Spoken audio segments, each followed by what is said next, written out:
Welcome to episode 39 of the Hike or Die Outdoor Adventure podcast.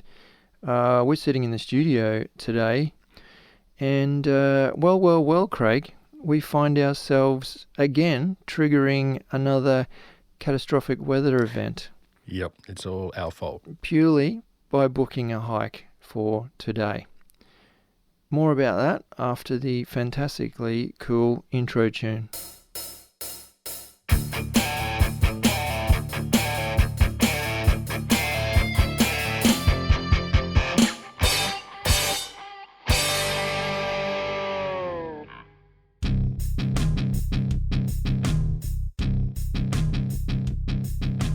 Thank you, as always, to our regular podcast sponsors for their support. Topo Maps Plus, a phone application that allows you to view topographical maps and track your location even without cell phone coverage. Go deeper into the backcountry. Rios floating polarized sunglasses with 100% UV protection for the love of water. Bluey Merino, Australian superfine merino wool base, mid and top layer garments. Where our story ends, yours is just beginning. Caribee, one of Australia's leading backpack, travel and outdoor brands. They supply us with dry bags, waterproof day packs and expedition bags. Supporting our sponsors allows us to continue to produce this podcast, so please jump online and check out what they have to offer. Yukon Jack is our premium sponsor for this episode. With 5 bold 100 proof flavour options in their 50ml range, it's the perfect excuse for whiskey drinkers to enjoy something new on their next outdoor adventure. Yukon Jack, only the strong survive.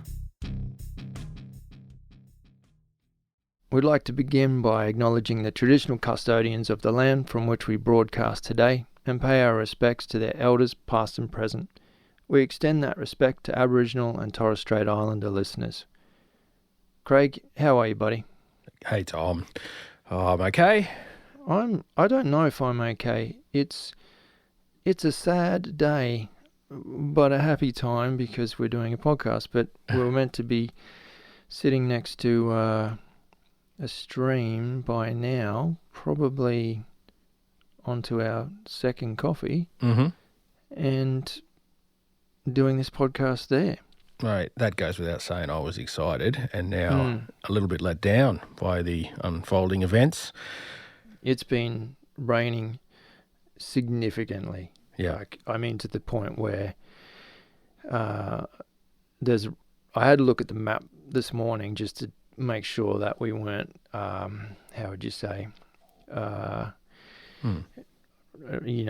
pulling out of this thing too early. And there was just roads closed all over the state, and particularly in our area, north of our area, and then south of our area, which is where we were planning to be.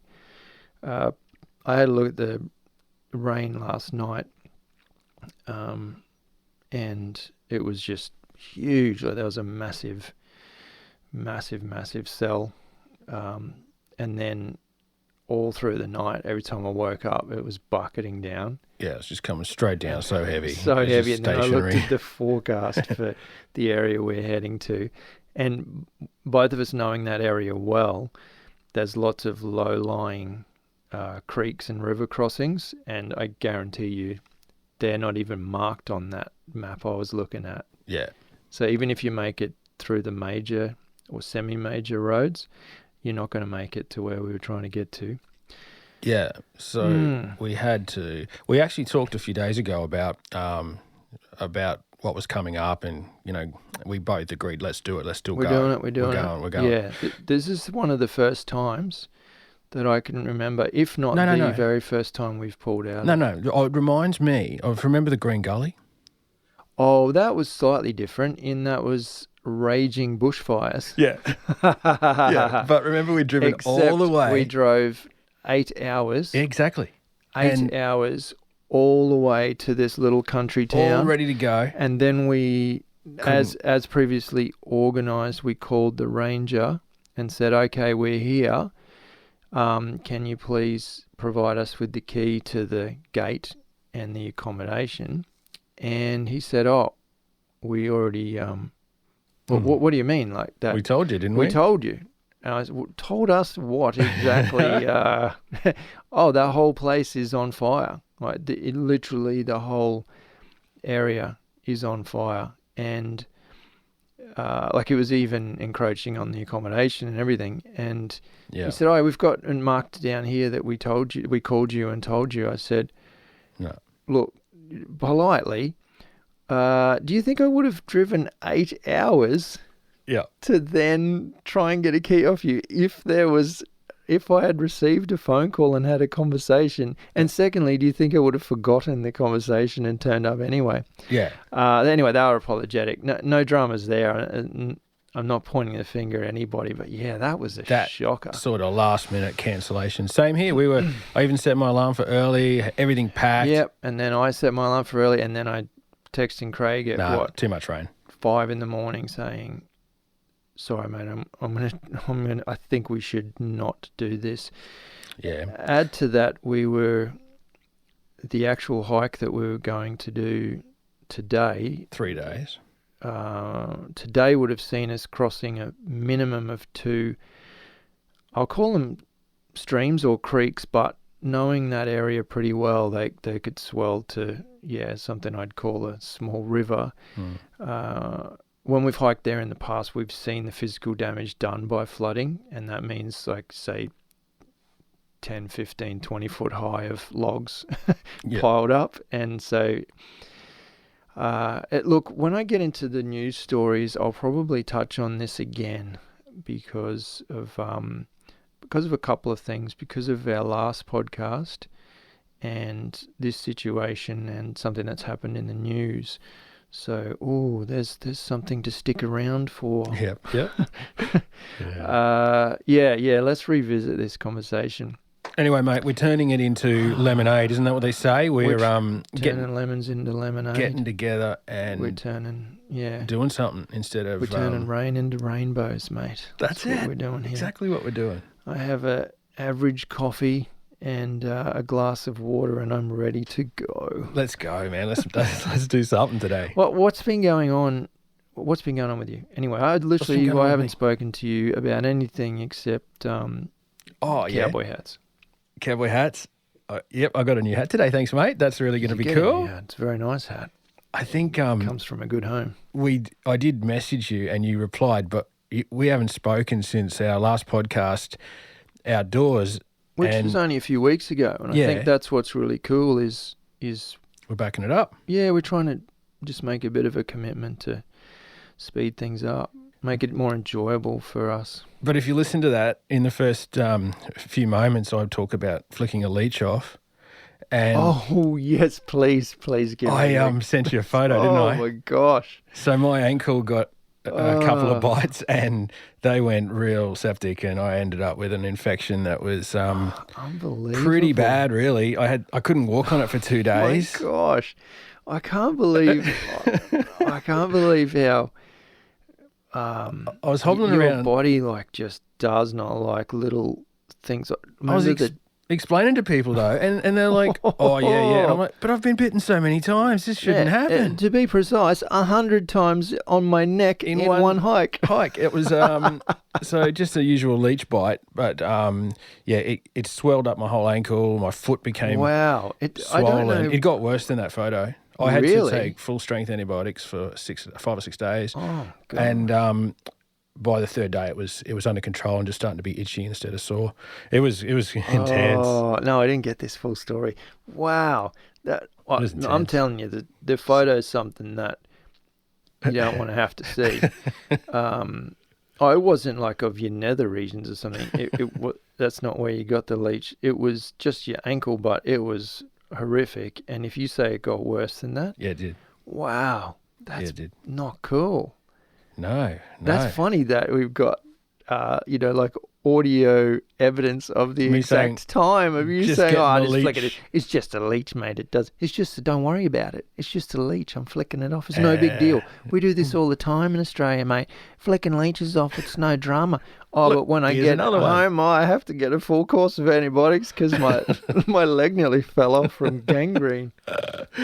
Yeah, I actually recall talking to the doctor saying, look, what do I have to watch for here? Do I, At what point do you get the saw out, Doc? I was a bit scared. I'll do it myself. But whoa, put that hatchet down, kid. No, anyway, it's all good. So that actually slowed me down a little bit, and Literally. yeah, I haven't been out since then. Weather's been bad, and I've just been doing some stuff around here, hacking down some trees and stuff, environmental stuff. Oh, good. Yeah, I think in the gardens, nothing. Yeah. Nothing too serious. Not any old growth. No. Oh, that story. Oh, wow. I can't believe that leech story. I don't know if I've ever heard of anyone having a reaction like that. I bet someone listening has, though. Yeah, I'm going to take it a bit more serious. I'm going to wear Aerogard and Rid and stuff to keep them away.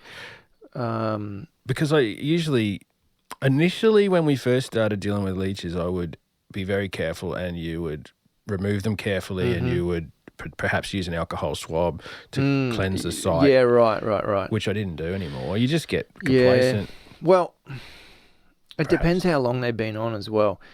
I had one on me on the same day, and I flicked it off, and you could just see where it had started to give me a love bite. Yep. So it hadn't actually broken the skin, or if it had, it was very, very minor. Yeah. So I guess that depends as well. Like he's obviously opened up a wound and has his filthy got some mouth on there. Horrible germs in there. Yeah. So because what I used to do as well, and I say used to, but I still do it, is I carry salt in my first aid kit, and it's just so easy to, if you've got a couple on you, because they're quite hard to get off. In fact, they're really, really hard to get off. They're hard to grab. You've got to really squeeze them to get them off. And I think if you're grabbing them, they can that's the issue. Regurgitate into your bloodstream, that sort of thing. Yeah. So the salt thing, I've heard people argue against the salt thing, say, oh, if you do that, they'll freak out and regurgitate. I'm sorry, I'm going to have to disagree, because the speed at which they let go when a couple of grains of salt touch their skin is unbelievable. Yeah. It's a split second. I remember I had like 19 on my knee around my the top of my gaiters. I didn't even know were there. I looked down. I got the salt out and just sprinkled it, and they dropped off instantly. So yeah, that's the preferred method. Although if you read a few forums, because I got a bit interested, a lot of people say scrape them off, but there was no clear explanation of. I kind of understand that. That's kind of what you do with a. But with a blade, or with just, because I tried to use a stick to knock a couple off, and they just no, that wouldn't work. No, you need to get something sharp. Yeah, because you got to release that suction. Yeah. But what I'd say to that is, just use whilst salt. I have done that before, and it only on a couple of occasions, it's a little bit dangerous depending on your blade. And I also think there's more time there where you're agitating this thing and flicking it around and stuff like that. So I just sprinkle salt on, they drop off. And then the added bonus of that is, whatever residual salt is on, the last time I did it, it was on my leg. I just rubbed that salt into the wounds and leave it there to dry. That makes sense. And you know full well that the next one that crawls up and touches that salt instantly won't even, he'll just drop off your leg. He's not going to stay there, because they cannot tolerate salt. Yeah. It's bad for them. So, oh wow, that's... See, I would have said that, in Australia you didn't have too much to worry about with our leeches. I've never been too worried about them. I've never been... I'll tell you what, we've spoke about this years ago.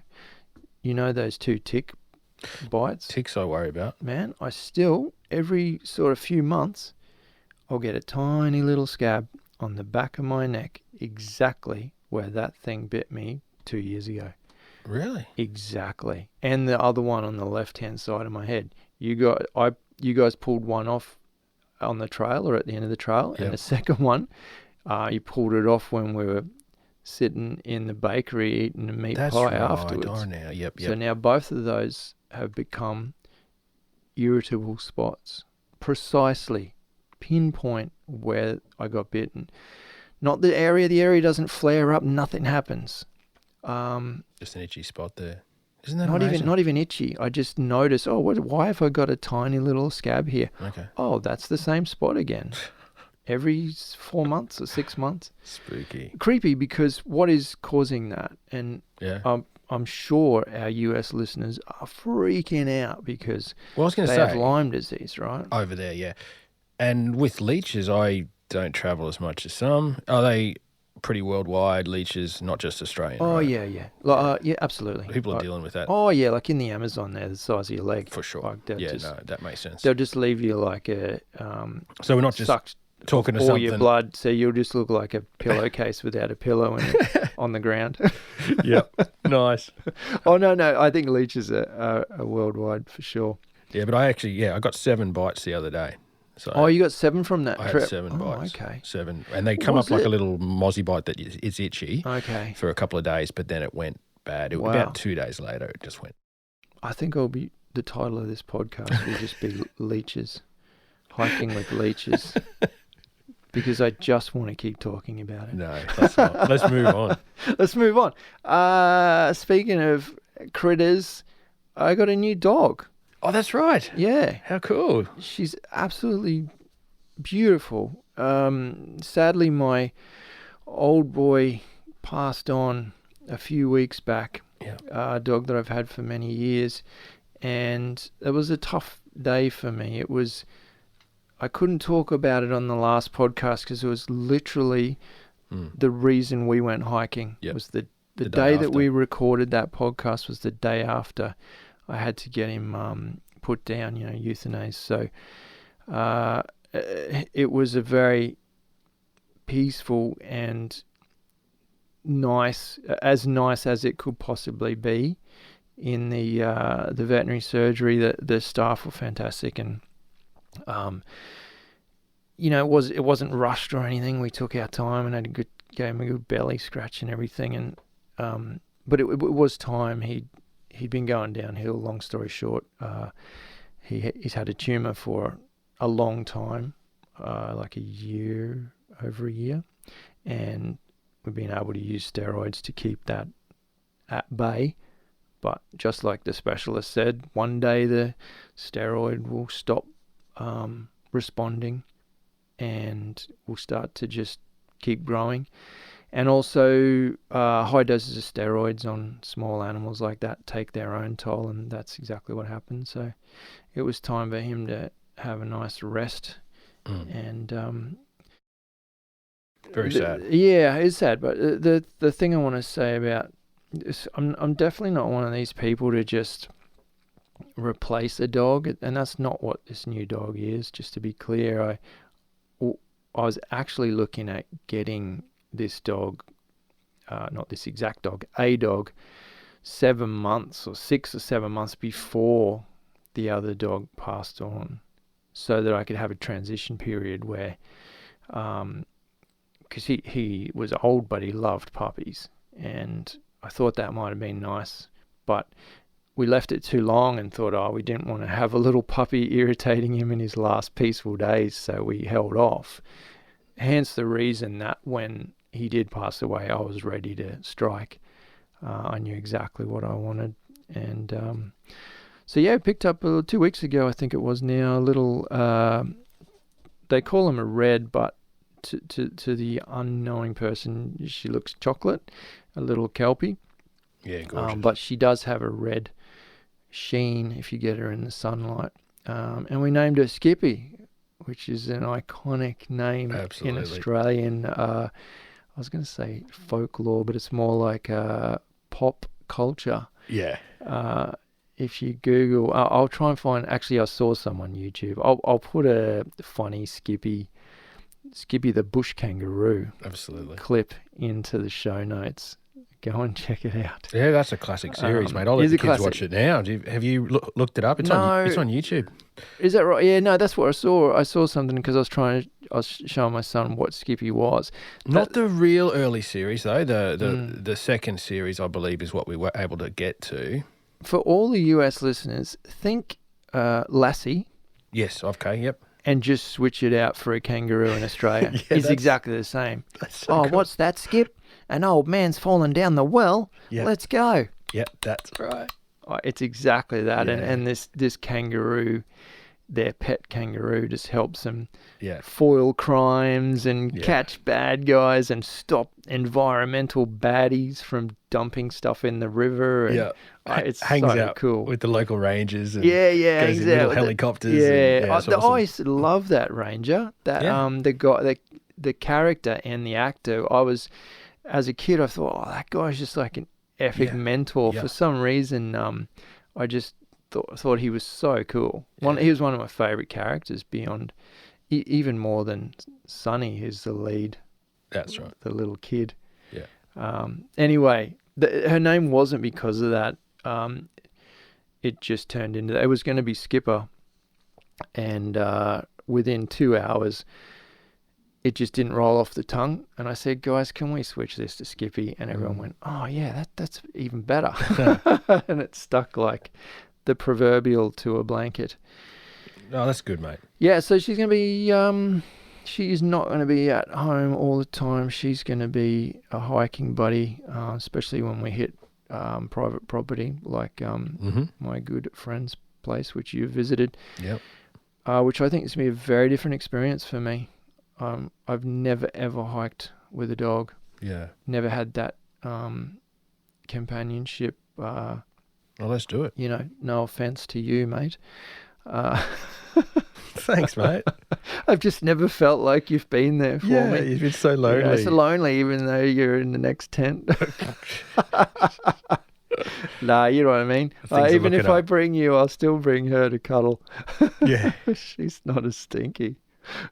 Look, all that's fair enough. So that's exciting. I'll tell you what, I'll get a nice photo of her and I'll chuck it up on Instagram for the listeners. Yeah, good one. Hot topic. We haven't even got into news yet. This is going to be a big one, boys and girls. The Facebook group. We spoke about it in the last episode. Yes, yep. Before it even existed, and I remember you saying to me, you're actually putting a target on your back there. You've got to do this now. You've got to do this. And so I'm impressed you did it. Thank you very much, because it wasn't as straightforward as I imagined, because I wanted to keep it associated with the Hike or Die page. It's called the Hodcast, which was our affectionate name for the podcast in the early days. And we've already got a ton of people have jumped on over there and started to have conversations within that group. The thought process behind it was, we already had a Facebook page where we would sort of post updates and things like that, but one of our long-time listeners, Robin, suggested, have you thought about a group where we can get on as well and just continue conversations from the podcast? So, for example, this is a perfect example. Someone can listen to this episode and say, oh, wow, I grew up in, Guatemala, and you should see the size of Leeches there. And they can jump in to the group and start their own conversation there. And that can lead to people from remedies from people from all around the world can then jump in on that and say, I always use the salt. I never use the salt. Hey, Craig, you fool, when they say scrape, they don't mean with your razor sharp carving knife. Take an inch of your skin as well. Take an inch of your skin as well. Like all these sorts of... So I thought it was a good idea, and obviously by the amount of people that have jumped over there in the short amount of time, it seems to be I'm really happy. I think it's good. I think it's going to grow, and I would encourage you, regardless of if you're already following the Hike or Die page, to go and follow the group. Yeah. There is a link. Let me just quickly mention the show notes for those of you who haven't listened to the other 38 episodes. Mm-hmm. what I do is create show notes as a reference to what we discuss in the podcast so that you don't have to try and write things down or remember them for later. You can jump onto HikeordieTV.com, go to the podcast page and select the episode of interest, and you'll get an entire list of things we've talked about. The gear, the whatever is all there for later. If you're on Instagram, a very easy way to do that is to go back to our bio, and there's a link in there called Hod Links.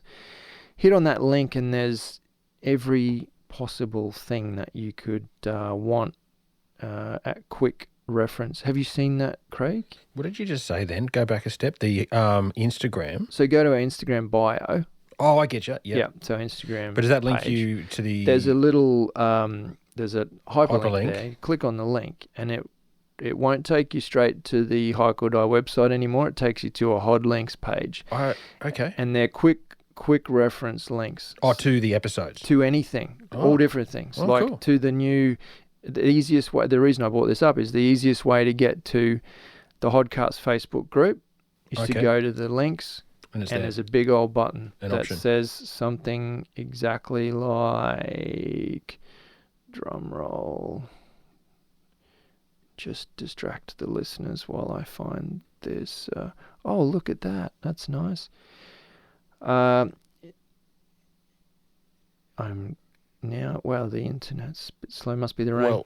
It says, you scroll down and it's got Hodcast Facebook group. Click on that and you'll go directly to that group. You don't have to search for it or anything. Yeah, well, I was waiting for you before you said the Instagram thing, just to say you always do a great job on the show notes, mate. Very much. And that group looks fantastic. I'm tempted to put up some stupid questions already. But excellent. Exactly why you're not admin. I'm hoping there's other people out there. Jump on, give us some thought, something to think about. Throw it up there, and if someone writes something, I don't want to be answering all the questions. So let's just jump in. That's exactly the point, and it's even better because we're getting people who know a wide variety of things, sort of joining in on that. Mm-hmm. You just have I gone off on a big tangent here?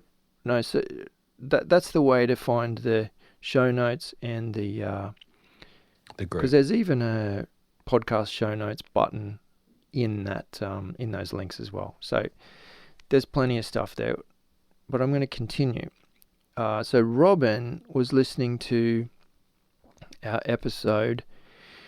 last episode, and when we were talking about cowboy coffee, he's wrote to me and said, "Oh, wow, we have this thing here in Scandinavia, which sounds very similar." And that's what he's posted in the Facebook group. It's called Kokkaffe. He's going to laugh at my pronunciation. Kokkaffe? Kokkaffe? Kokkaffe. Something like that in Sweden, which I think literally translates to boil coffee from what he said. Okay. And he's got a little tiny Trangia teapot, like it's actually a teapot shape. Yep. It's not just a pot. Yep. And he says that he does that, and that's what they do. So I just thought it was cool that there was a European equivalent. No, I was impressed. I wasn't quite expecting you to be just throwing coffee into a pot of water the way you did. So I'm surprised it worked out. I should have. I didn't realise that that's what we're going to be talking about, because I should have joined you. I should have had some, but I had my own. Remember that? Yeah, you had your own. I had my own. Subpar. No, not as good. Not as good. Cowboy coffee, I'll give it a go. Cowboy coffee, man, or Kokkaffe, as I like to say now. Very cool. There was something else I was going to add. Oh, yeah, one thing. Apologies on that last podcast. I listened back, as I do sometimes, to make sure that I collect everything in the show notes that we talk about. And boy, oh boy, was I slow. I mean, I'm slow now, but I was slow. It was painful for me to listen to.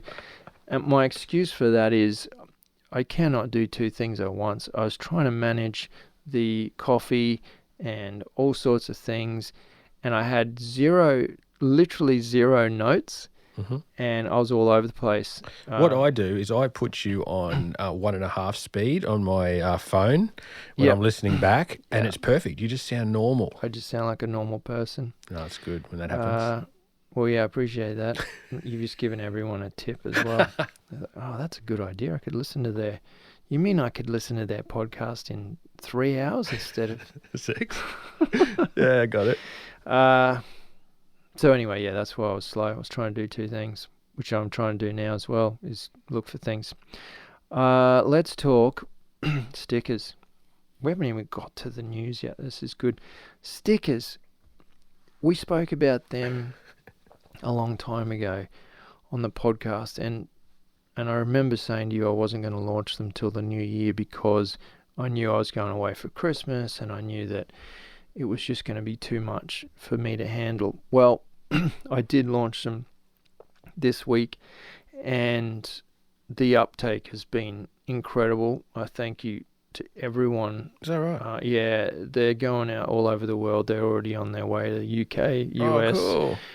the other side of Australia, and a few other places as well. So, they look great. I'm really proud to show people. They look awesome. Yeah, well, it's funny. I was talking to somebody about the stickers yesterday. They said they saw the post and they thought they looked excellent. And I said, look, the 2 things. They're not the cheapest stickers in the world. That's a fact. But they are very, very, very good quality, because I said to them, I'm not going to send a sticker all the way to the US or Ireland or some weird little country, and they turn up and it's some, paper thing that just lasts for... No, these are good. Can I digress and tell you something? Which I haven't Only told. if it's positive about It's great about the stickers. Okay, I hadn't told you this. Remember how I had about 4 sitting here in this area, in this studio? One of the twins came in, and this is how come we went on their first overnight hike, is because of those stickers. They spotted them. You didn't tell me this. I haven't told you this. No, you didn't. They wanted a sticker, and they said, "Can I have a sticker, Dad?" And I said, "You have to earn it." Oh, nice. I said, "You have to earn the sticker." So that's when we plotted the... It was like their first badge. Their hiking badge. You can't get one unless you can hike. So unless you've done a decent hike. So that's like a how patch. That's what I'm trying to say, a patch. Yeah, we plotted out their overnight adventure that we got cramped up in a little tiny tent for a night, and it was great. But that was all because of those stickers. They earned their stickers. Cool. Man. I got to get you some more. 100%. That's so cool, man. Makes me think we should get some badges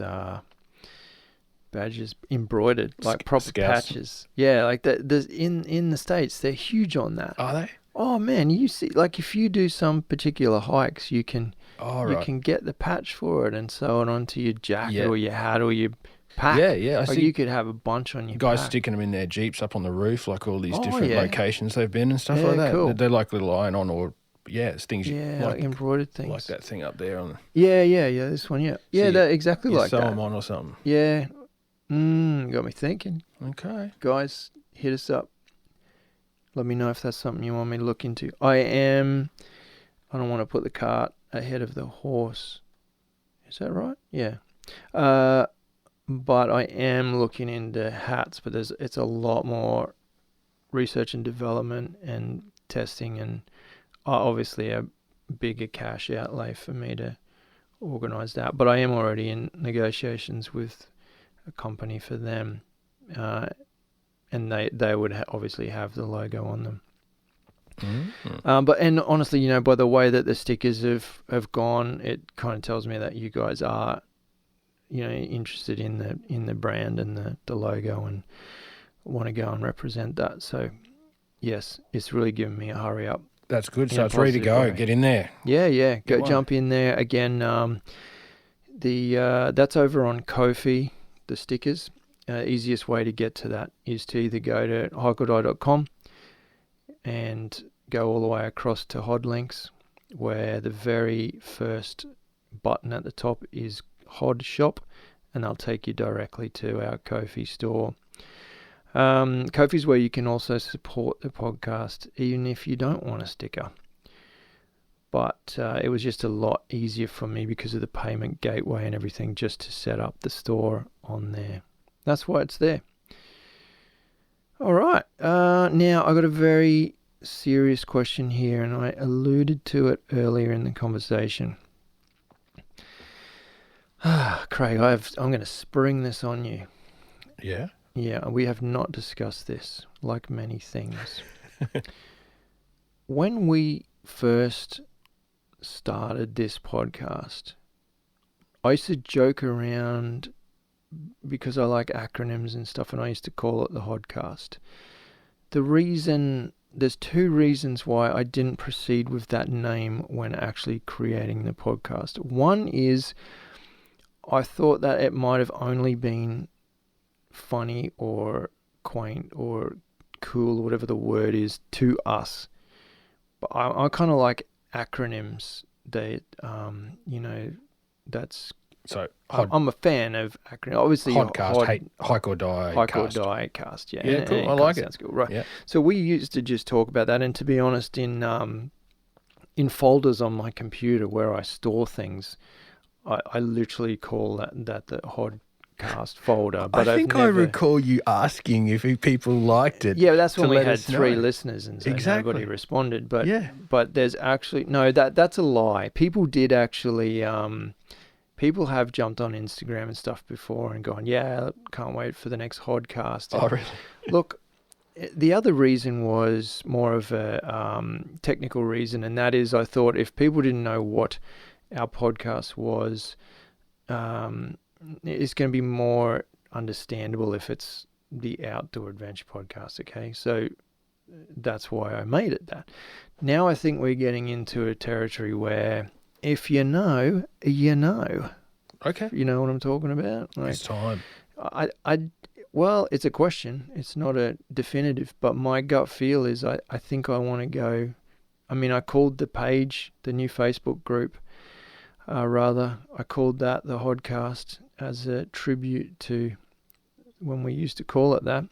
But I want to know if that should stick, and I will change it for the next episode if people... So, episode 39 of the Hodcast rather than... Okay, cool. I like it. Well, I just think I'll just refer to it as the Hodcast. Got it. Everywhere. Yeah. Let us know what your thoughts are on that, because it's a pretty big thing. I mean, it's probably not a big thing. People don't care what it's called, because they just listen to it. That's right. But is it cliche? Is it silly? I don't know. At first I thought it was just a funny thing.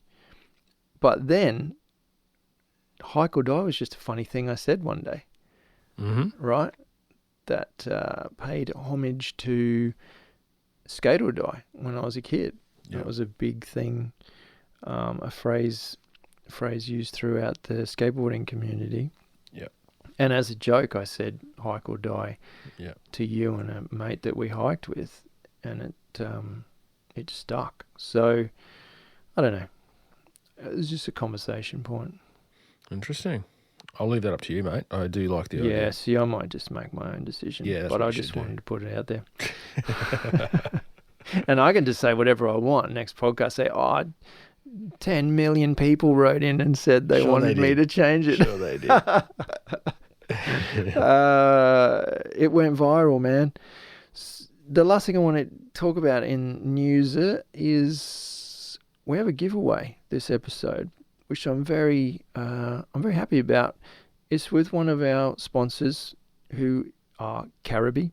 They supply many of our packs and dry bags as well, and our big expedition bags that we kind of stuff everything into at the last minute when we can't think of what we need to pack, and then we repack at the car. Yeah. That fantastic quality. I've been using them for years. I was using Caribbean before they were a sponsor because of the quality. And I mean that quality across the board, the zips, the straps, the materials, just the thought that's gone into the pockets and sections. I think they're great packs. Now it is your turn to own one. We're going to be giving away 2 packs this episode. Not the late rapper, but 2 backpacks. 2 packs. But I'll talk about that later in the show because I want to jump into some really cool news stories. What do you think about that, Craig? Yeah, mate, that's good. It is good. I'm excited about that one. It's nice to be able to give back to you guys, just for the fun of it. Pay it forward. That'll be good. And I'll go into it later detail, but this pack I've been testing for a few months now, and I really, really like it. It's a good size, and yeah, I'll talk about it later. All right, here's one, Craig. Let's get straight into some cool stuff. Did you see the video that was getting around of the it's kind of like a mountain bike race, and this bull smashes this cyclist? No. I'm laughing about it because the guy got away with no dramas. That's why I'm laughing about it. Right. And 0 injuries. But in fact, his quote, the guy who got hit, his quote was, "The list of what doesn't hurt is my left arm and my head." So at least his head. I mean, that's a good thing. The head is safe. Right. And it was caught on film, yeah? Oh, yeah. Nice. Yes, it is on film. Wow. And this thing is aggressive. I'll show you the video after I've told you a little bit more about it. Let me just turn the volume up there. Yeah. Hang on, I'm going to cue it up for you. So,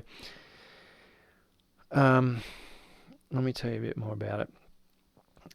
It's called the Rock Cobbler bike race. It's near a place called Bakersfield in California, and it's 80-mile off-road race. Mm-hmm. Yeah, that's decent. Which is a lot. Yeah. A lot. And Richard Pepper, the guy who caught this on film, I'm going to read a lot of this article to you because it's the way he talks about it is so funny. Well, I think it's funny. Just some of the things he says are great. I'll read some of it to you here. So, yeah, Richard Pepper was the one who shot the video. And let me see where he starts talking. Oh, yeah. He says, "I learned later that from one of the promoters that they were aware of an aggressive bull on the property." So that obviously being an 80-mile race, it passes through many different properties to link up, I guess potentially to national parks as well, but it's going through private property. Yeah. So they were aware of an aggressive bull, and before the race, they drove it to the far side of their very large ranch. So they've gone, let's just, drove this thing right down on the far side, away from 100 acres away or whatever. Okay, and we should be fine. The bull came back to the section of the race, the section of the property where the race was going through. So the guy telling the story here, when he got to the trail, there was already about 15 riders stopped because of the bull. And more and more racers were starting to stack up behind him. And some people tried to just go around the bull, and some got through. As he says, some got through. The bull charged and struck 3 riders total. Yeah. And this is this Sam Ames, the self-described chief excitement officer of the Rock Cobbler. Imagine if that was your job title. Yeah, right. I wouldn't mind that. Hey, show me your business card. Oh, I'm the chief excitement officer of the Rock Cobbler. That's perfect. That's epic. I want it. Yeah, I want some kind of a card with something like that on it. Anyway, he posted the video up, and he confirms that 3 people, in inverted commas, got tangled up with that bull. Everybody's good. They're all back here drinking beers, Ames says in the video. Jeez. Oh man, but I want to show you the the video, and I'll just kind of talk through what's. So this bull here is just cruising around, and he's not. He's, how would you say? He looks agitated. Look at this. Look at this. Boom! It smashes this guy. He's already at. Watch this one. Yay! He's like a rodeo clown. Gets flicked in the air. So that's. Look at this. This is replaying it. So the first one goes past, and the bull's not happy that he let one go. So he's moved closer to the trail. The second guy slows and stops. Oh. Boom. Watch this. Oh. Hey. Unbelievable, eh? Oh, okay. Yes, returning to my mic. Thank you for that. Jeez, I can't unsee that. No, it is. As I said, I'm sorry I'm laughing, but because he got away without any dramas, I think it's quite funny. Yeah. No, do beware of any bulls that you come across in your journeys. No That's bull, man. scary stuff. Oh, I want to go from something funny, because they did survive, to something quite somber. And the reason I want to talk about this is because I think there's a lot of things I want to say about this. Let me just read some of the article to you. Basically, the headline is hiker dies on closed trail. 72-year-old woman died after falling and suffering a severe head injury on a closed hiking trail during a group hike in Pennsylvania. So prior to the fall, this hiking club had arranged a bus with 22 people on board to get to the trailhead, which they didn't realize was closed way back in 2019. Now, it was closed due to erosion and damage from overuse, and there was multiple warning signs and fines for hikers who chose to proceed.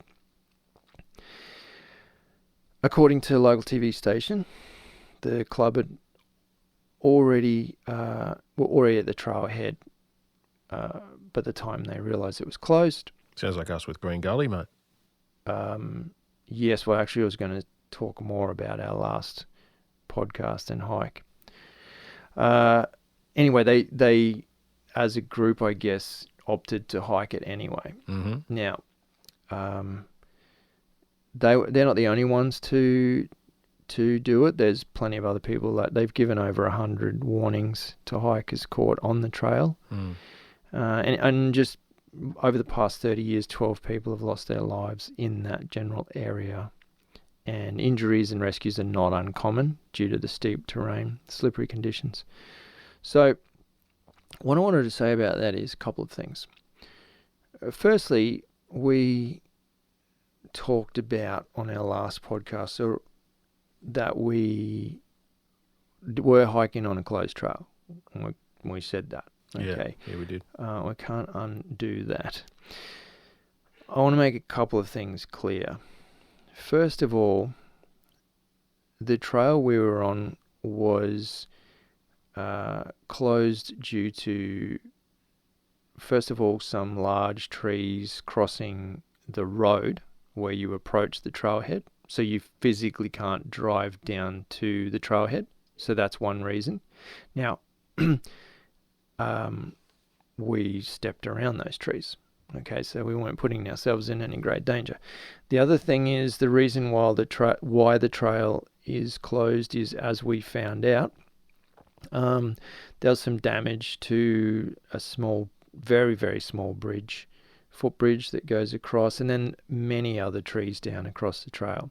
So we're talking about something I consider, and this sounds like me justifying myself, but I consider to be quite different from large scale erosion in steep terrain, which is this article.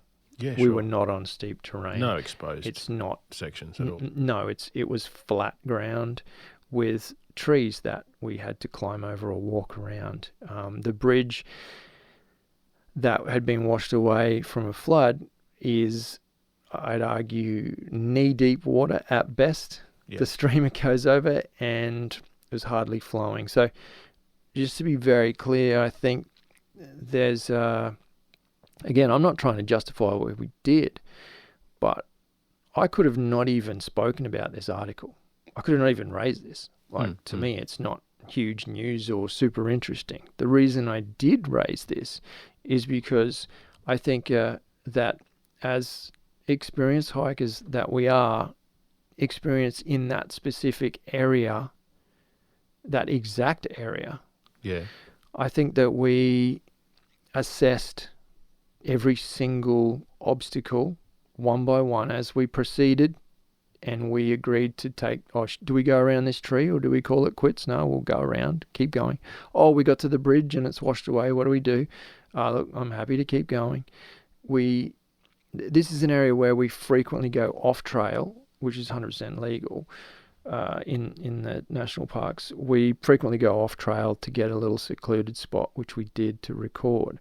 So in essence, we would have gone off trail anyway. We don't necessarily require the trail to get to where we did. But the point I wanted to make as well is the reason we're sitting in a studio today is we assessed today's potential hike and deemed it too dangerous to proceed. And so we most definitely are assessing things with all group members. In our case, it's 2 people, and that is, we deemed it too dangerous to go to areas where there was flooding across roads, but also our plan was we would have been crossing a minimum of 2 creek crossings today on the actual hike. And I just think that we both agreed that during the conditions at the moment. Yeah, the conditions are pretty hectic. So it came out of the question, didn't it? So I think look, the other thing is this is a big hiking group, and I don't want to go putting any labels on these guys, but I think when you get bigger hiking groups, you're probably more susceptible to a wider range of skills. So the person who's turned up, this sounds great, I've only been hiking once, I want to do this. Or the long-standing club member who's been with them for 15 years and they're leading the group. And says it's easy, or whatnot. So, there's obviously experience there. I think use your brain. There was a point this week, and you brought it up earlier, Craig, where we said we're going no matter what. And I said that to you, all gung-ho, we're doing it, we're doing it. And I wasn't going to pull out because I don't like pulling out of hikes just because of rain. Sure. I do enjoy, whilst it is a harder slog, and I'll be brutally honest with you, I was looking for a lazy hike this week. We had a short distance planned. 2 nights in the one location, so we didn't have to move and set up again. It's going to be good. It was going to be a lazy hike because we planned it that way. We wanted to record this podcast, sitting around, swimming in the river, making good food, good coffee. Yeah, sure. Kokkaffe, and just chilling out, right? But we had to put our egos aside over the last sort of 12 hours and say, is it sensible? And we might have been fine, but I just think we made the right call. And it's a very, very rare for us to not go hiking because of rain, but I see this as something different. And I see that headline, and you're right that we may have mentioned that we went through a closed trail last week. No, I 100% did. I know I did. Yeah. We discussed it. I said this trail was closed, and so it's easy for us to say, but it wasn't a challenging, difficult exactly route or whatever. But I guess that needs a bit of clarification. I can say we were well confident with that little adventure. Well, the thing is, we went to 2 locations on the same day. Right? Sure, we did. So later on in the day, we went to another location where it doesn't even have a trail. Yeah, sure. And this is what we were kind of joking about in the last podcast, is when we did that Stinson hike, it was wow, like that thing would have been closed 50 times over. Like, it was full on. Yeah. Like, it was so unbelievably harsh in comparison. So, yeah, the second half of that same day last week or a couple of weeks back is we went off trail. There wasn't even a trail. We walked up the creek for a bit and then we walked along the bank. And what we did do, which was pretty epic, was collect some bunya nuts. Oh, I've got some pictures of that. Yeah, I meant to ask you that. We should put one up.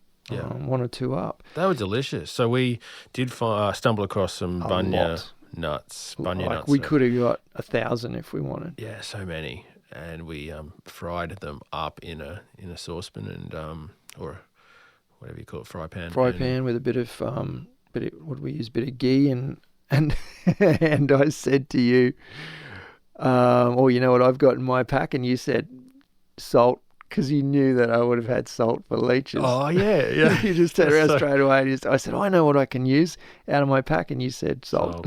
So I went into my first aid kit and pulled out this Ziploc bag of salt. Which I should have borrowed that day. Which you should have borrowed earlier. But then we wouldn't have had as much for the bunya nuts. No, that's right. Yeah. So, yeah, we roasted them up and they were fantastic. Craig's first try. Yeah.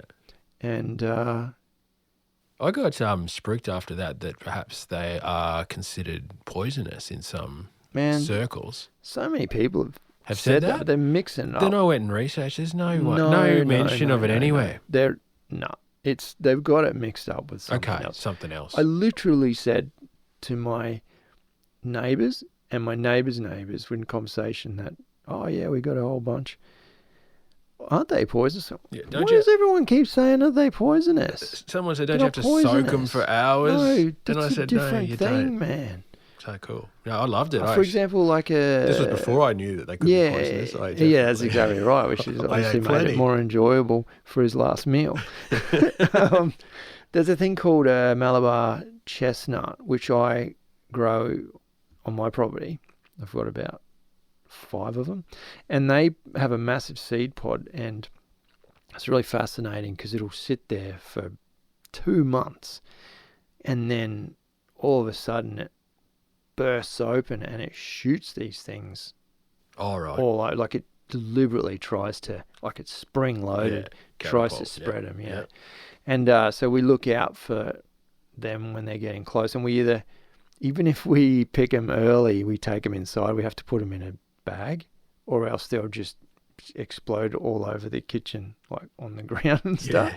But those things have mild toxicity or something. Yeah, and some people talk about them. They're a rainforest tree, and there's various ways to kind of deal with that. Okay, we don't eat a large amount of them. We've just roasted a couple, but in my opinion, the bunya nuts are 5 times bigger and easier to deal with and tastier anyway. So it's a no-brainer. I remember looking at my swollen ankle 3 days later and thinking it was bunya nuts.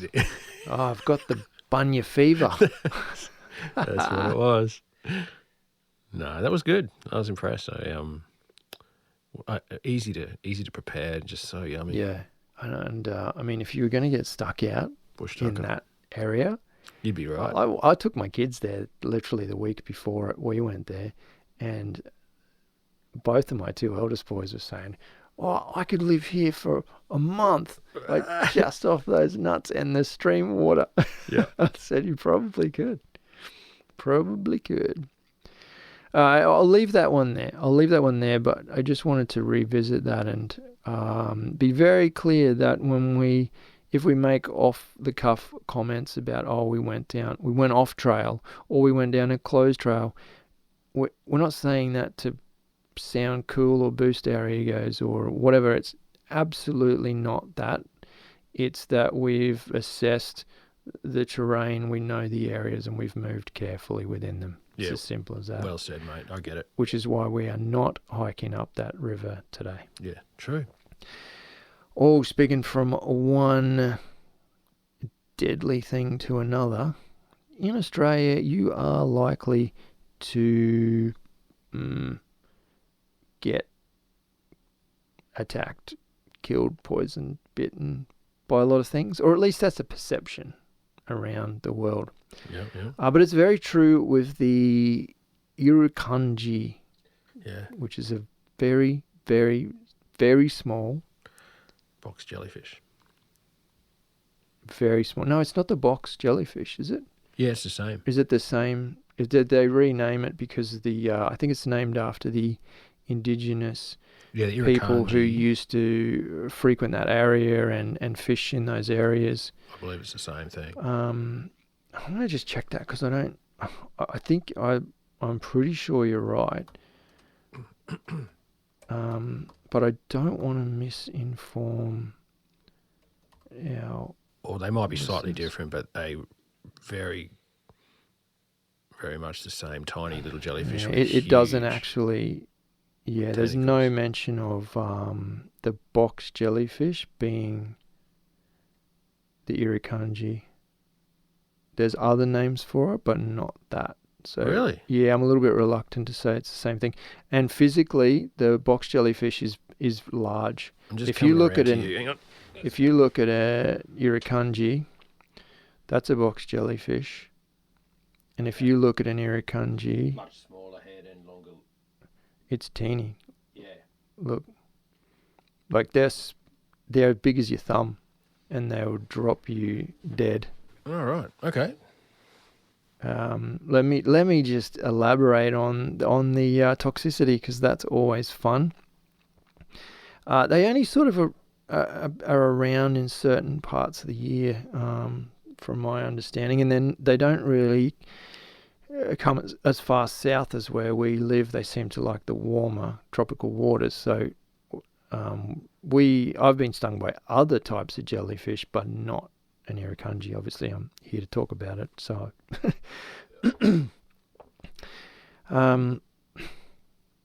that's a pretty interesting article, actually, because the first line says, "It could have sprung from the fertile imagination of a sci-fi horror writer.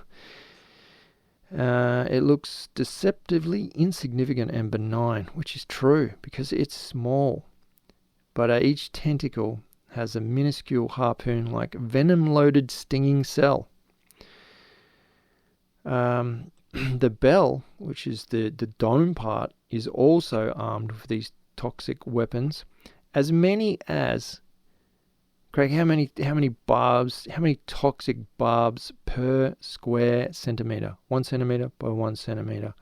On the tentacles. No. On the actual, the dome as well is toxic. Is that right? Yeah. Which I think that's probably what differs from a box jellyfish as well. Have a guess how many barbs per square centimetre? I'm guessing hundreds. I don't know. 5,000. Yeah, really? 5,000 Tiny toxic barbs per stingers. square centimetre. An encounter with an irukandji can have an adult human soon fighting for their life. 2.5 centimetres wide. See, that's vastly different to a box jellyfish, I think, which you'll find age and growth. Oh no, they're still small. Oh no, they can get 6 inches. Anyway, we're talking about the irukandji. Let's stay on the topic here. Yeah, it is named after the traditional fishes of that area. Yeah. Where it's kind of prevalent, I guess. Anyway, this article is that they've successfully hatched irukandji eggs, and I thought, why would you want to do that?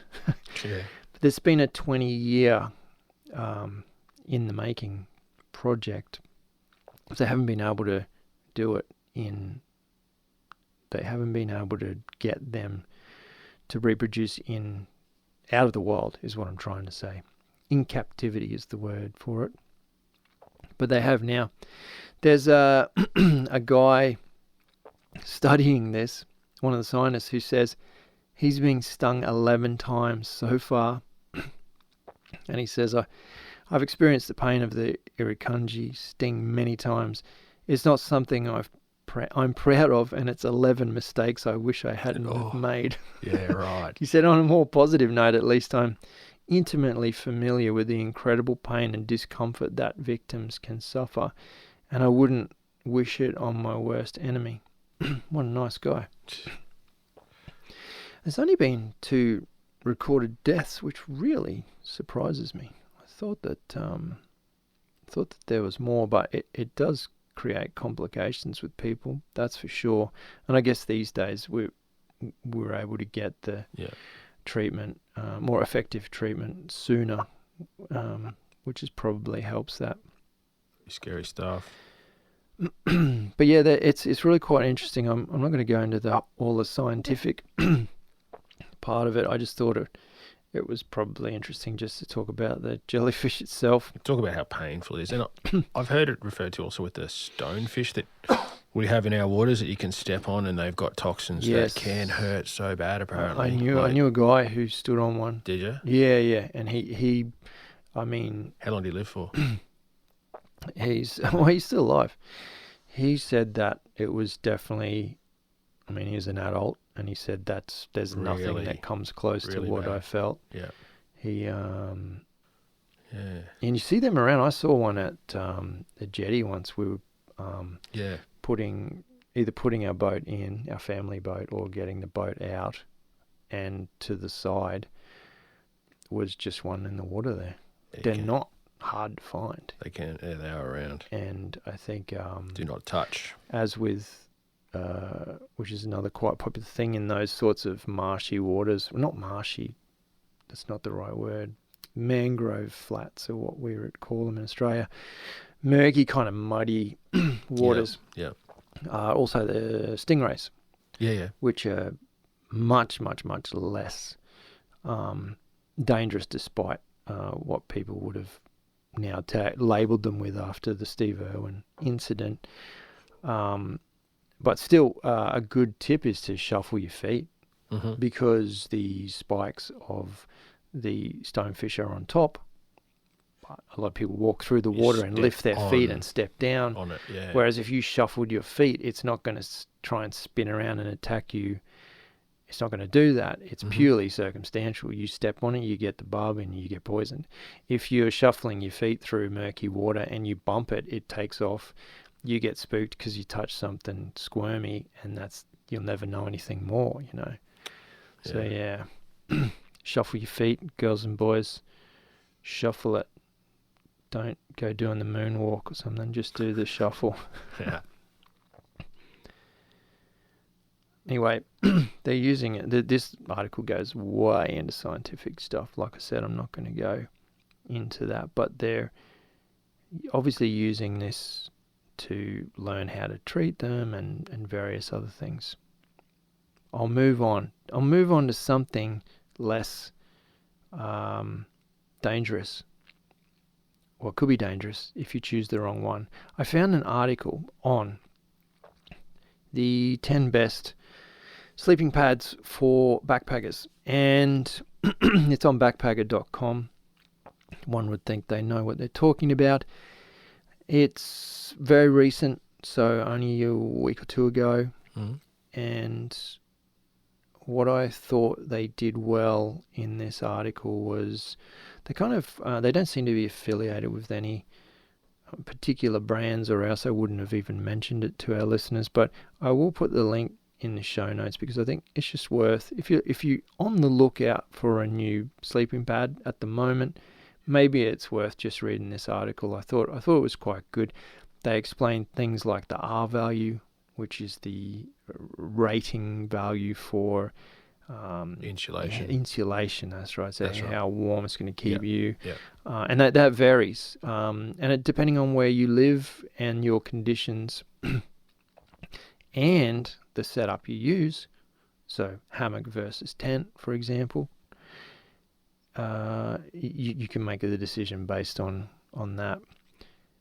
It talks about foam and inflatable, explains that as well. But then it goes into the actual pads themselves, and it's kind of broken them up into the lightest sleeping pad, and it'll list that.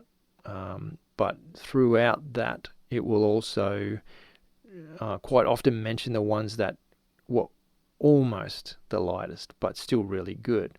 So what I thought was cool was you could say, well, I don't care about weight. I want the warmest. So you could then go down and find, for example, the next heading is the toughest. So I need something rugged. I don't care if it's light or warm. I just need it to be the toughest. So I guess you can kind of work out what sort of thing you're looking for.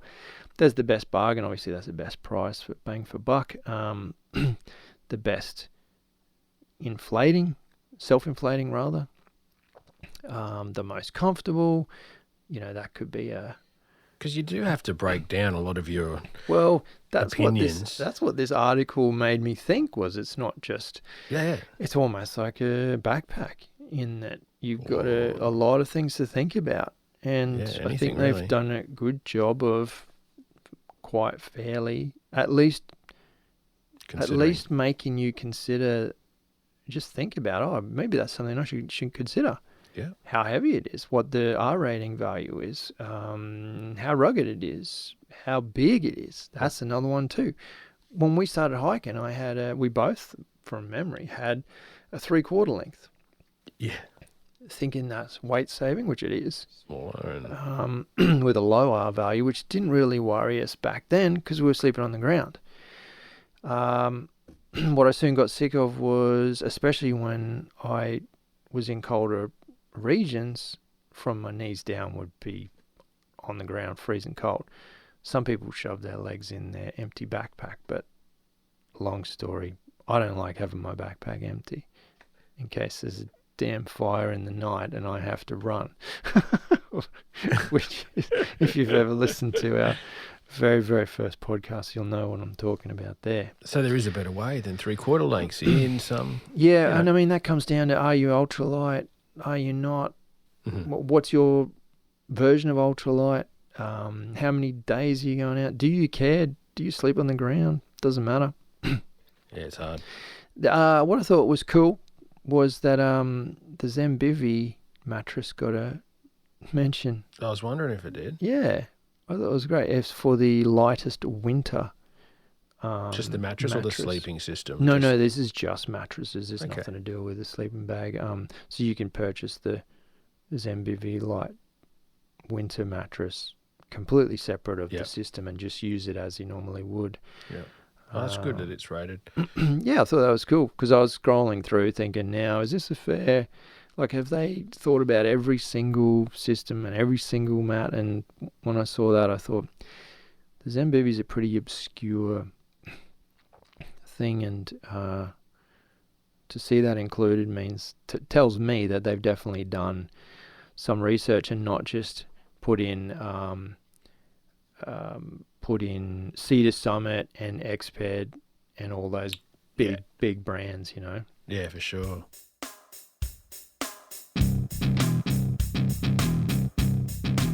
Craig, we know that our listeners get themselves into all kinds of wild adventures. Uh-huh. Camping, hiking, fishing, canoeing, rock climbing.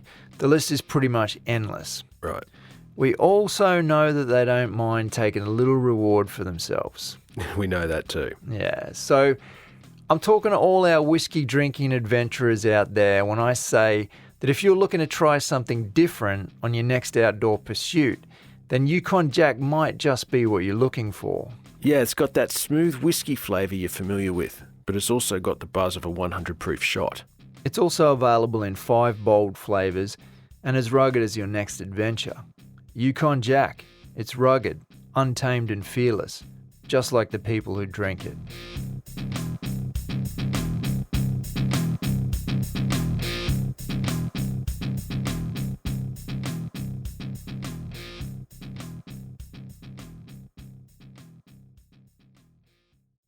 Now, do you know, Craig, another place that you might need to use a very highly rated sleeping pad?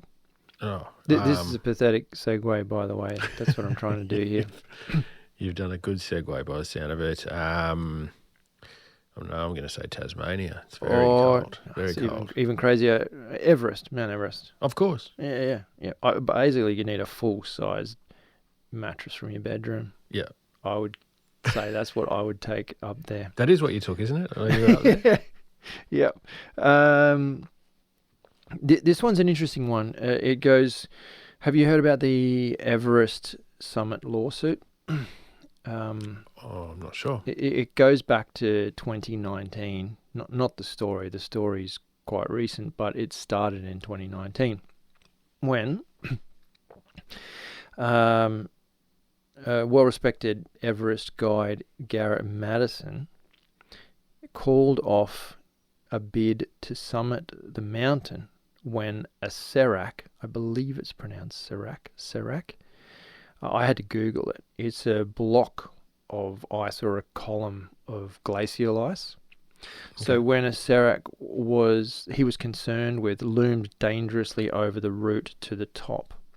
So if you're not familiar with Everest, and I certainly wasn't until I started reading a few books on it and I watched the documentary on it, is, for example, the Kumba icefall at the start, ice flow, is constantly moving. It never stops moving. It's like a giant waterfall, except they're house-sized chunks of ice. Yeah. That in slow motion roll down the hill all day and not so much all night, because it's so cold that they slow down. Right. Because if you were to put a time lapse on the ice fall, right, it would look like it was just constantly rolling down, moving around, because it's not difficult. Not difficult enough. It's not. No, it's not difficult enough. And that's why a lot of the ropes come down and break, and the ladders that go across those crevasses, they have to constantly upgrade and move those, because the crevasse might get closer together and further apart. Anyway, I'm going off on a tangent here, but if you don't know much about Everest, that's how crazy it is. It's not like a rock mountain where you just go, oh, there's a trail, and there's a bit of snow, that's okay. Some of it is you're just moving on glacial chunks of ice. So back to the article, Garrett has decided that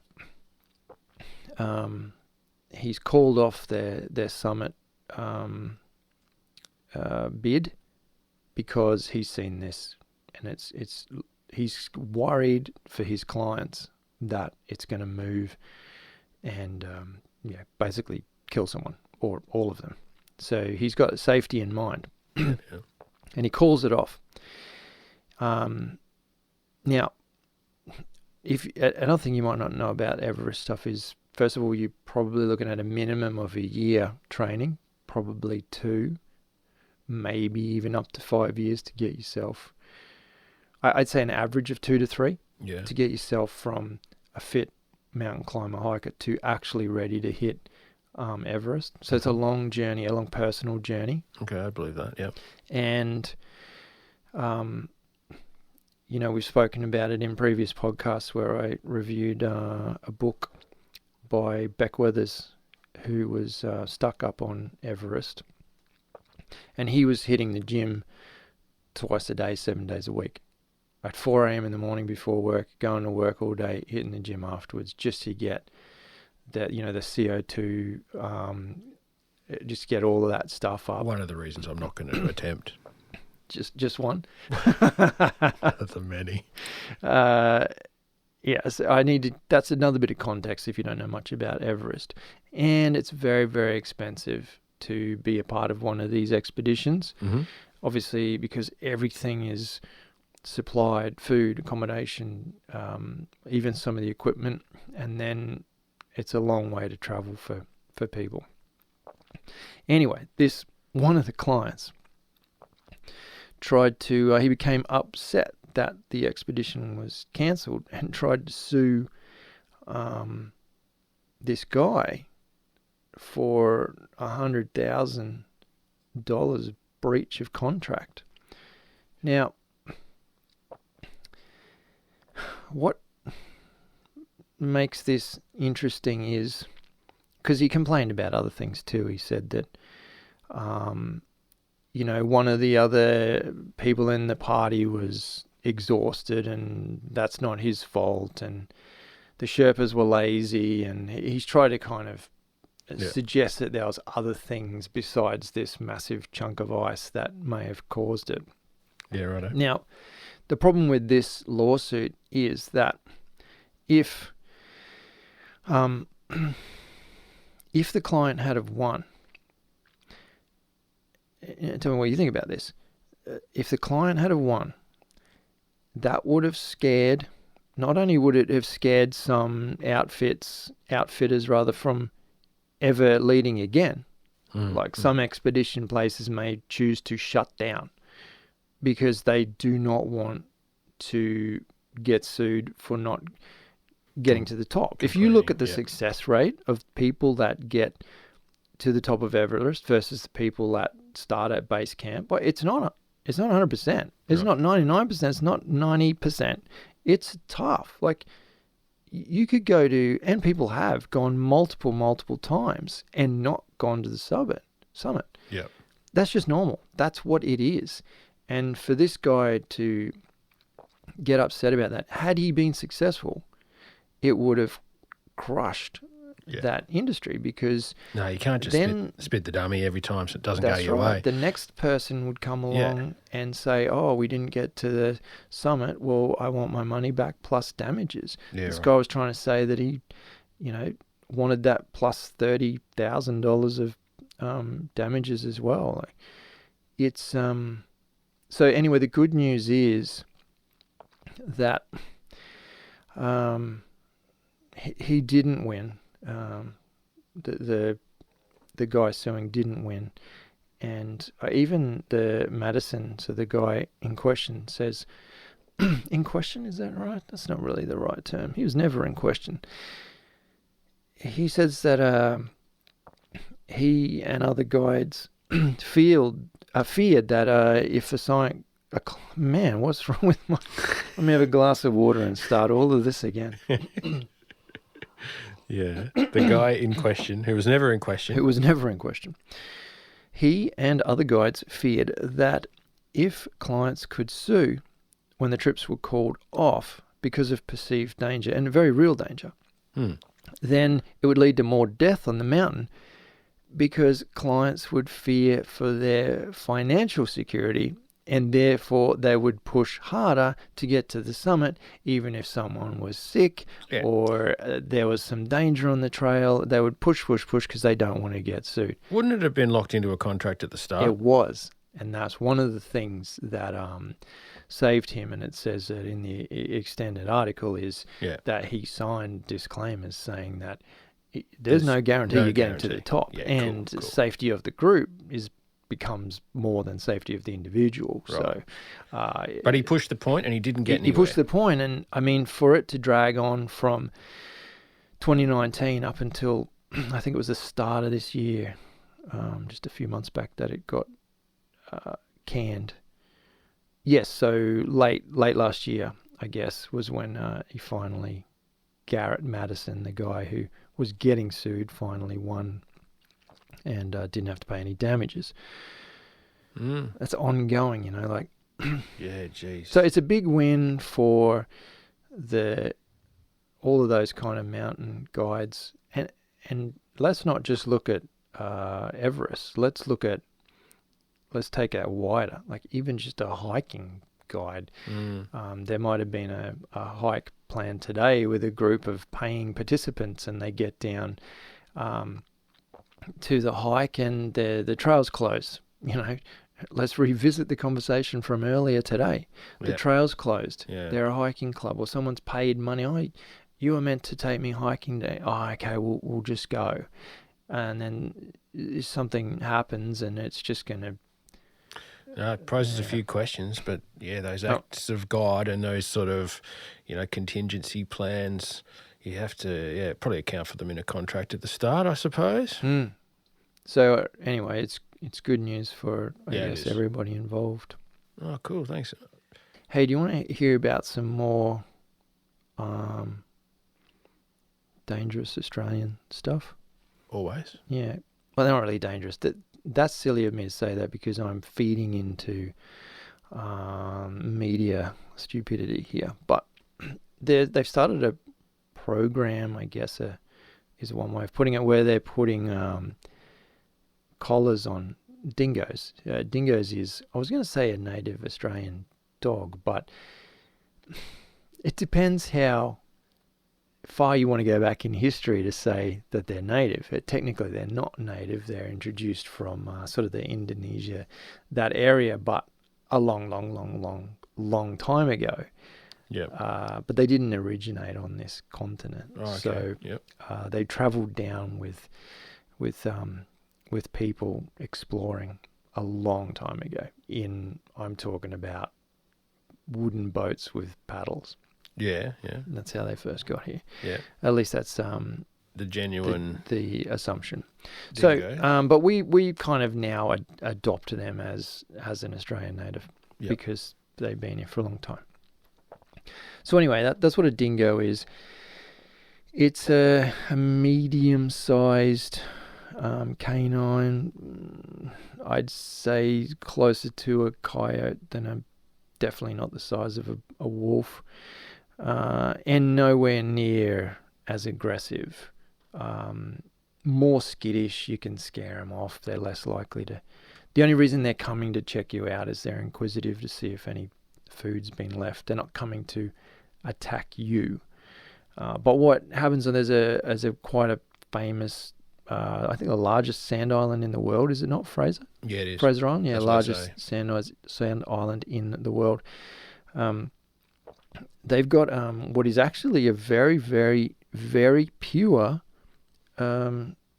colony because it's not attached to the mainland. Right. What's happening with the mainland dingoes is they're breeding with wild dogs. That's right. And so the percentage of pure dingo through DNA is declining. But what's fantastic about Fraser Island is they're pure as the day they got there. It's absolutely fantastic. They're amazing. That's not what I want to talk to you about, but it's just a cool fact because if you look at a picture of some mainland dingoes, if you really look at some scientific data, they vary. That what they look like, it will shock you if you had to do like a blind test and go, what about this dog? How much percentage is that? You'd say, oh, that's 2% dingo. Yeah, right. Turns out that DNA-wise, it's like 99%. It's absolutely fascinating. But if you look at the dingoes on Fraser, they're the quintessential. That's it. That's what a dingo looks like. Yeah. And they're beautiful. They're really cool. Anyway, there's an ongoing problem on Fraser Island, and it's because there's a lot of tourists go there. A lot of backpackers, people like that who, when I say backpackers in Australia, we kind of mean like I'm not talking about people who go backpacking. Travellers. I'm talking about travellers, Tourists. yeah, like who stay in backpacking hostels and accommodation and that sort of person. So they sign up for these tours where they jump on this big old four-wheel drive bus and they get driven up. They go across on a ferry, they drive up the beach, they stay there for a couple of nights, they swim in the crystal clear waters of this particular lake. What's it called? McDonald? Is that the one? Lake Mackenzie. Mackenzie, sorry. Yep. And they do they tick all the boxes. I did this, and this. Wow, I've done Fraser Island. It's a great place. Yeah, the problem is they have no idea about these dingoes, and like even a very, very close friend of mine went up there on exactly the same type of tour. He was from the UK, and he, from memory, it was his sleeping bag got dragged out of his tent and just ripped to shreds because they can just smell you on it. Yeah. And it just they're inquisitive, like, what's in this? Why does this smell? And they'll rip it apart, try and look in to find it. It's the same thing they do for backpacks. So if you leave anything around, they look for food. They look for food. That's what they do. They're scavenging. They open eskies and all sorts of fridges. Yeah, they're getting stuff, pretty clever. So it's an ongoing problem, and there's a lot of people are saying, oh, you should have feeding stations because they're not fed enough. That's the problem. You need a feeding station that automatically feeds them, or you drop, food off meat there or whatever, and they can eat, and then they'll stop bothering everybody. But that's been proven as 100% incorrect, because what they've done is they've put these dingo collars on. So they obviously, I didn't read how they caught them. I don't know if they're using like something from a cool jungle movie where they use a tranquilizer dart. I'm assuming, like, funnily enough, it's probably something like that, because you wouldn't want to Trap them freak somehow. Trap's probably the way to go. Yeah. But they would definitely freak out if cornered. So anyway, I'm sorry I don't have that information. Yeah. They're capturing the dingoes, putting a collar on, and it's got a camera on it. And every 15 minutes, it will record 30 seconds of video. Oh, right. And what they're very quickly noticing is stealing. They're catching these sneaky little buggers stealing from campsites, taking bags, and Yeah, of course. from carelessness. They're doing exactly what we just discussed. Yeah. But what they've also discovered is that, and obviously, I mean, I don't need to educate our listeners. It's the same as bears in the US. If a bear gets a taste for Twinkies and knows that every time it rips a backpack open it gets a Twinkie, then what's going to happen? The next backpack they see may have a human attached to it, and it's going to create problems, right? Yeah, okay. But that's exactly what's happening. Yeah, sure. People are getting attacked, and they're demonstrating some of their nature, which is not their typical nature, but they're starting to get too bold and brave. Because as I said earlier, we've encountered them, and they're quite skittish, but they're becoming more bold in their. What did she? She referred to it as dominance testing. That's the word they use there. So which leads up to biting if it's not managed. And the last thing you want to do is have to euthanize a dog, a dingo, for these silly reasons. Yeah. Back to the point. What they found is two things they found. One is there's not only are they capturing video of them stealing stuff from careless campers, also of people feeding them. Oh, really? Also of residents. So there's people that live there, residents. Yeah. They're going to the same houses, and they're getting food at the same houses every day. Really? So they're able to go and approach these people and say either one or two things. Hey, you keep leaving your garbage out. It gets taken every single day. Haven't you noticed? Or B, we've got footage of you feeding this thing because you think it's cool to have the dingoes come around every day. So, which is cool. So, I mean, without this sort of technology, you're not going to, I mean, how long have these been a problem? They've been a problem since I've been going up we're since kids. I was a kid, and so there's put been big a problem fences up. Remember they did that? They've still got the fences. Yeah, I'm not actually familiar with that, but I vaguely remember that. So the whole of Orchid Beach, not Orchid Beach, sorry, the one across from Harvey Bay, where Kingfisher Bay Resort. Oh, okay. That's fully fenced. Oh, is that right? Yeah, no dingoes inside a fence. However, I believe they break through. They've had lots of issues with it. It doesn't work as well as you think. Because they know that if they get in, they're going to get snacks. So what's the new theory about feeding areas? Are they going to do that? No, because this is the next part of what they've learned is, they're saying people still say that they need feeding stations, that we need to save them. But in this footage, and you can see it in the video, they have, sorry, my screen just turned off for a second there. They have turtles, whales, dugongs, which is another kind of, I don't know how you would describe a dugong, so I'm going to move on. It's like what's the other? Big sea cow. Manawa. I think there's another thing right. in this is really off topic now. In the States or something, I'm sure that up those kind of Everglades and stuff, they have these weird dugong-like creatures, very gentle, placid things. They look like eat kelp. Dolphin or a porpoise when they're swimming, but they're much. Then you look at them and they're like yeah, that's right. Yeah, they're not pretty, but they're really cool. We've had them come up next to our boat when I was a kid when we were fishing, and fascinating. But anyway, these wash up on the on the beach. Bandicoots, wallabies, kangaroos, they have so much food They do not need to come in townships. They're putting themselves in danger. The thing this video has exposed is there's footage of them eating tons of stuff on the beach, like things that are washed up, carcasses. Like they're getting fresh meat. They're getting, heavy caloric intake from. Even in this article, she says literally the other day that an entire whale washed up on the beach, and the dingoes are going down and just smashing it. You think of the fats and oils and the protein and everything. They're getting this stuff. It's there. They'll still be curious. But even if you feed them a lot. I think the great thing about the cameras is you can nullify some of these silly conversations, like, oh, there's not enough food for them to eat naturally in the wild. Wrong.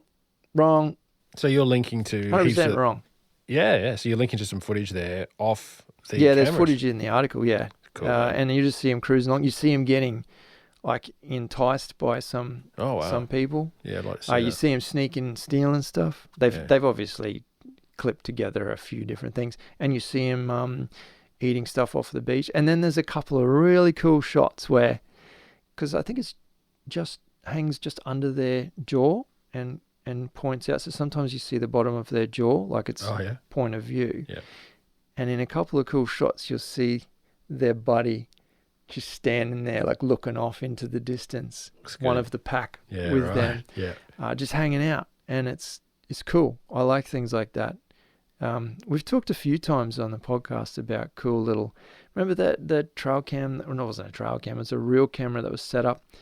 That one log that crossed the stream, and this guy set up this camera for a year. Yeah, and he would get these animals going back and forth. I think that sort of stuff's cool, and for them to use it scientifically as well is a bit of a bonus.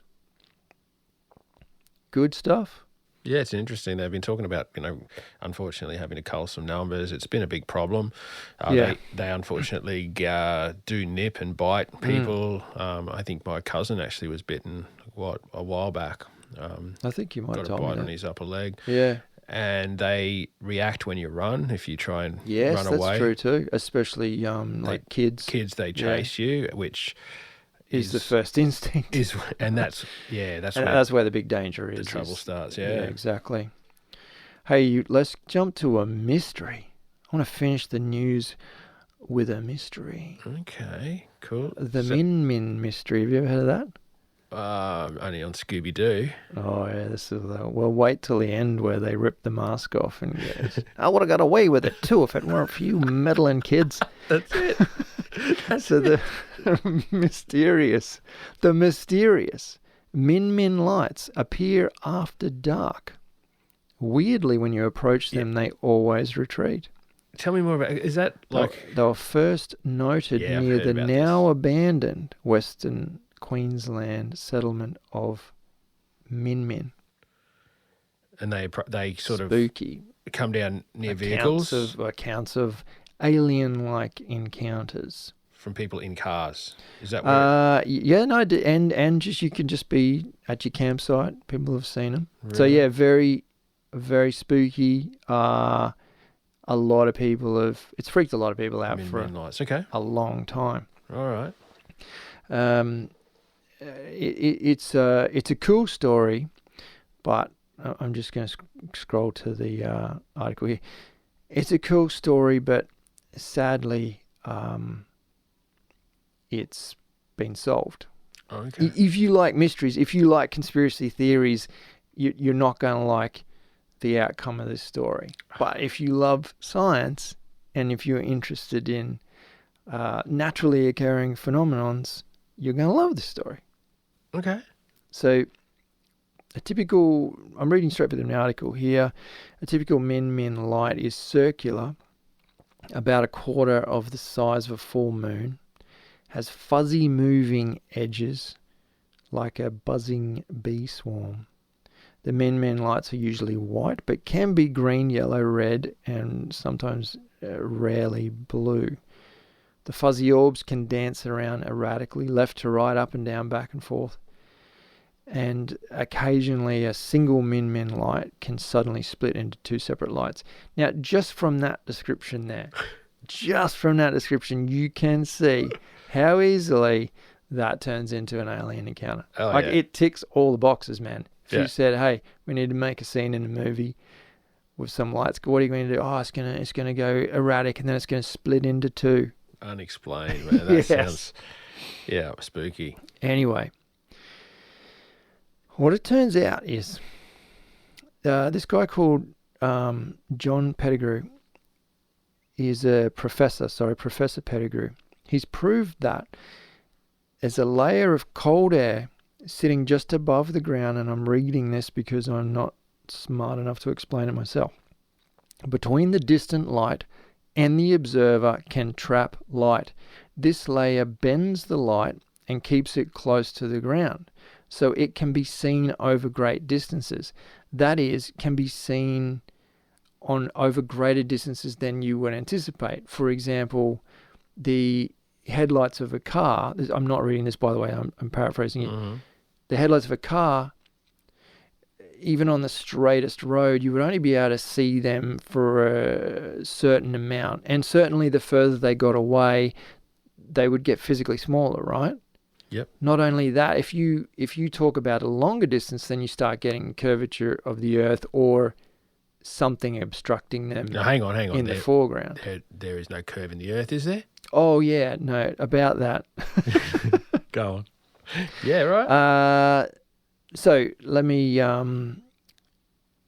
get back. So these do not lose intensity, and right. that's what makes people freak out about them. But what was I up to?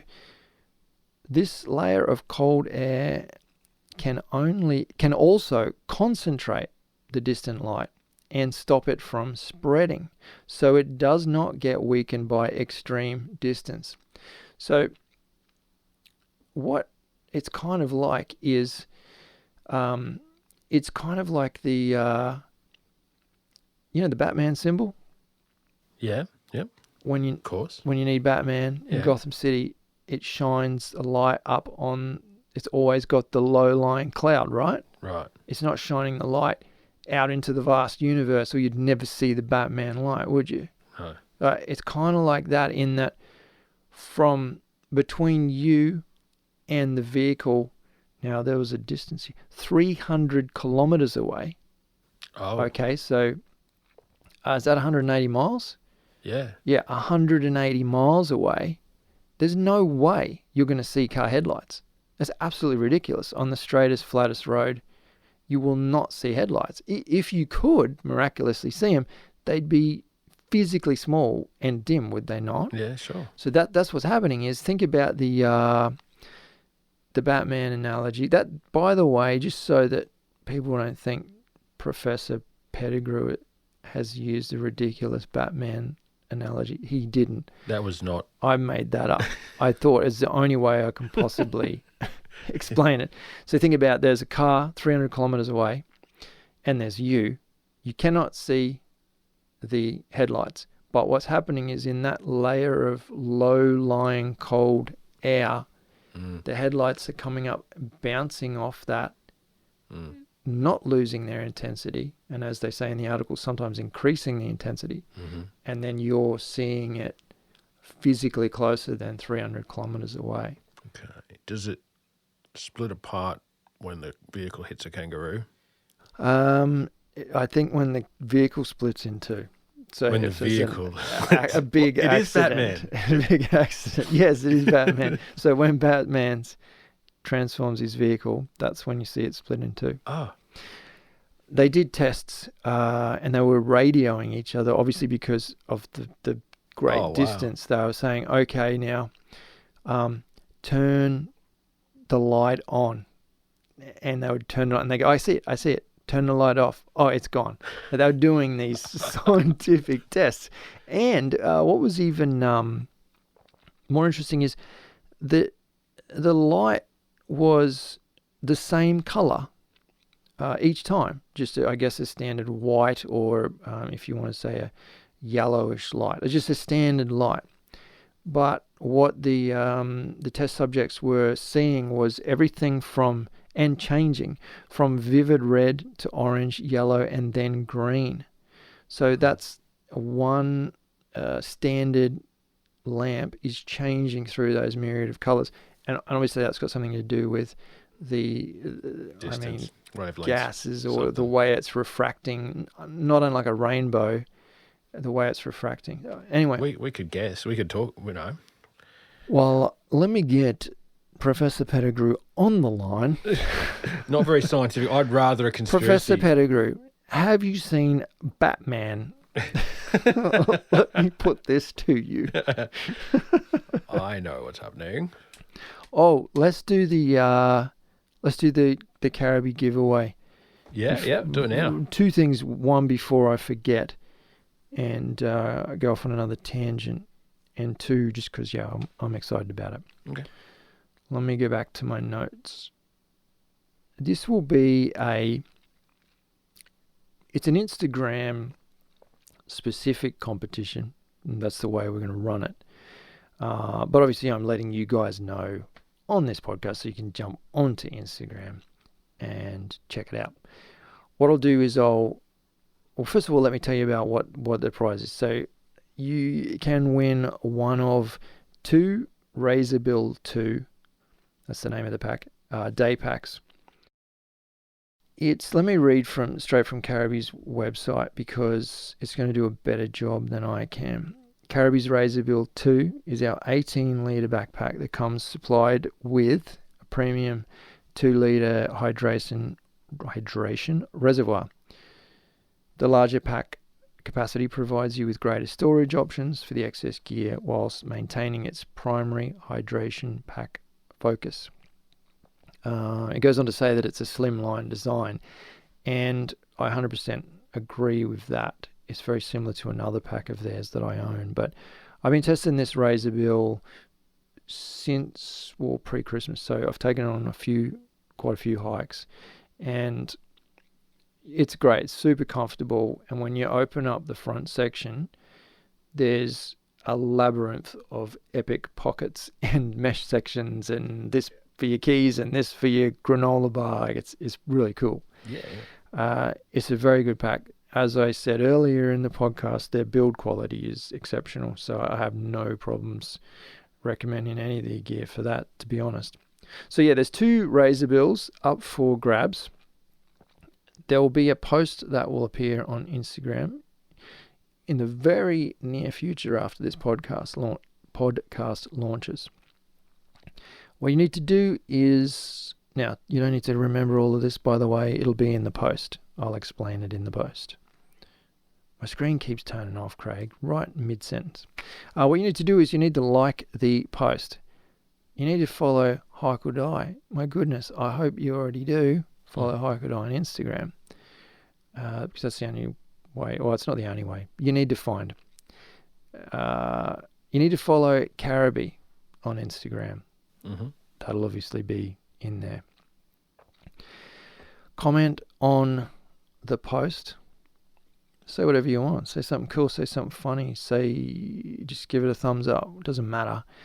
Also, tag 2 friends who you think could also benefit from a pack. Don't worry, they're not going to win your pack, because if you win, there's still another pack up for grabs. Okay. Yeah. You're not doing yourself any disservice. Tag Hike or Die. Sorry, I already said tag Hike or Die.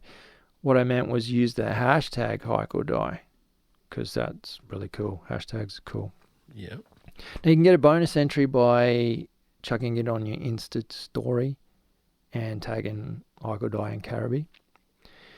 When I post this, it will have the competition closing date.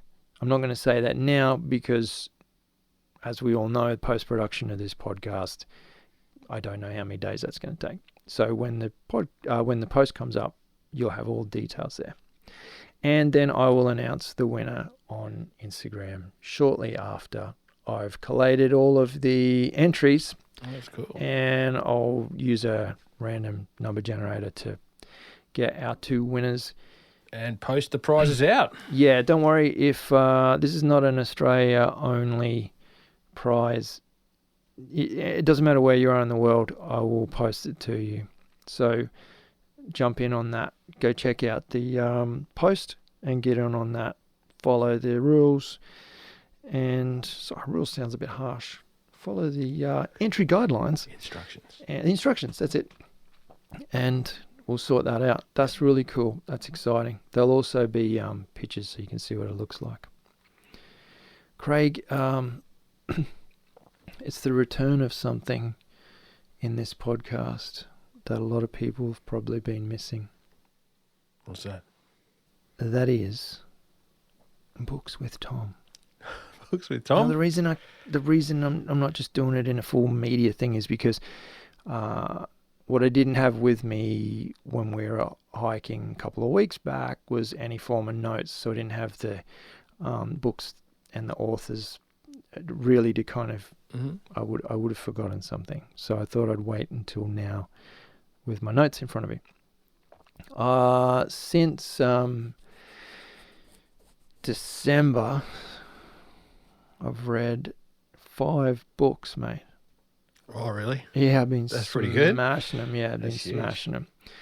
I read 3 of them just over the Christmas break. I couldn't get enough. The first one that I read was the Border trilogy. The trilogy consists of 3 books because that's what trilogies do. The first one's All the Pretty Horses. The next one is The Crossing. And the third one is Cities of the Plain. I don't want to give anything away, but as you move through the trilogy, they do end up meeting up, joining up, becoming one. Is very cool. Now, the author is Cormac McCarthy. If that rings a bell, you may know some of the films or even the books. The Road. Oh, yes. You know the film? I do. Viggo Mortensen. So good. Cried my eyes out 3 times through that movie. No Country for Old Men. Yep. So he wrote the book, which was then adapted into a film. So very... The thing about this, and I lent this book to my father and I said, look, this guy doesn't beat around the bush. He doesn't sugarcoat things. He doesn't Hollywood things.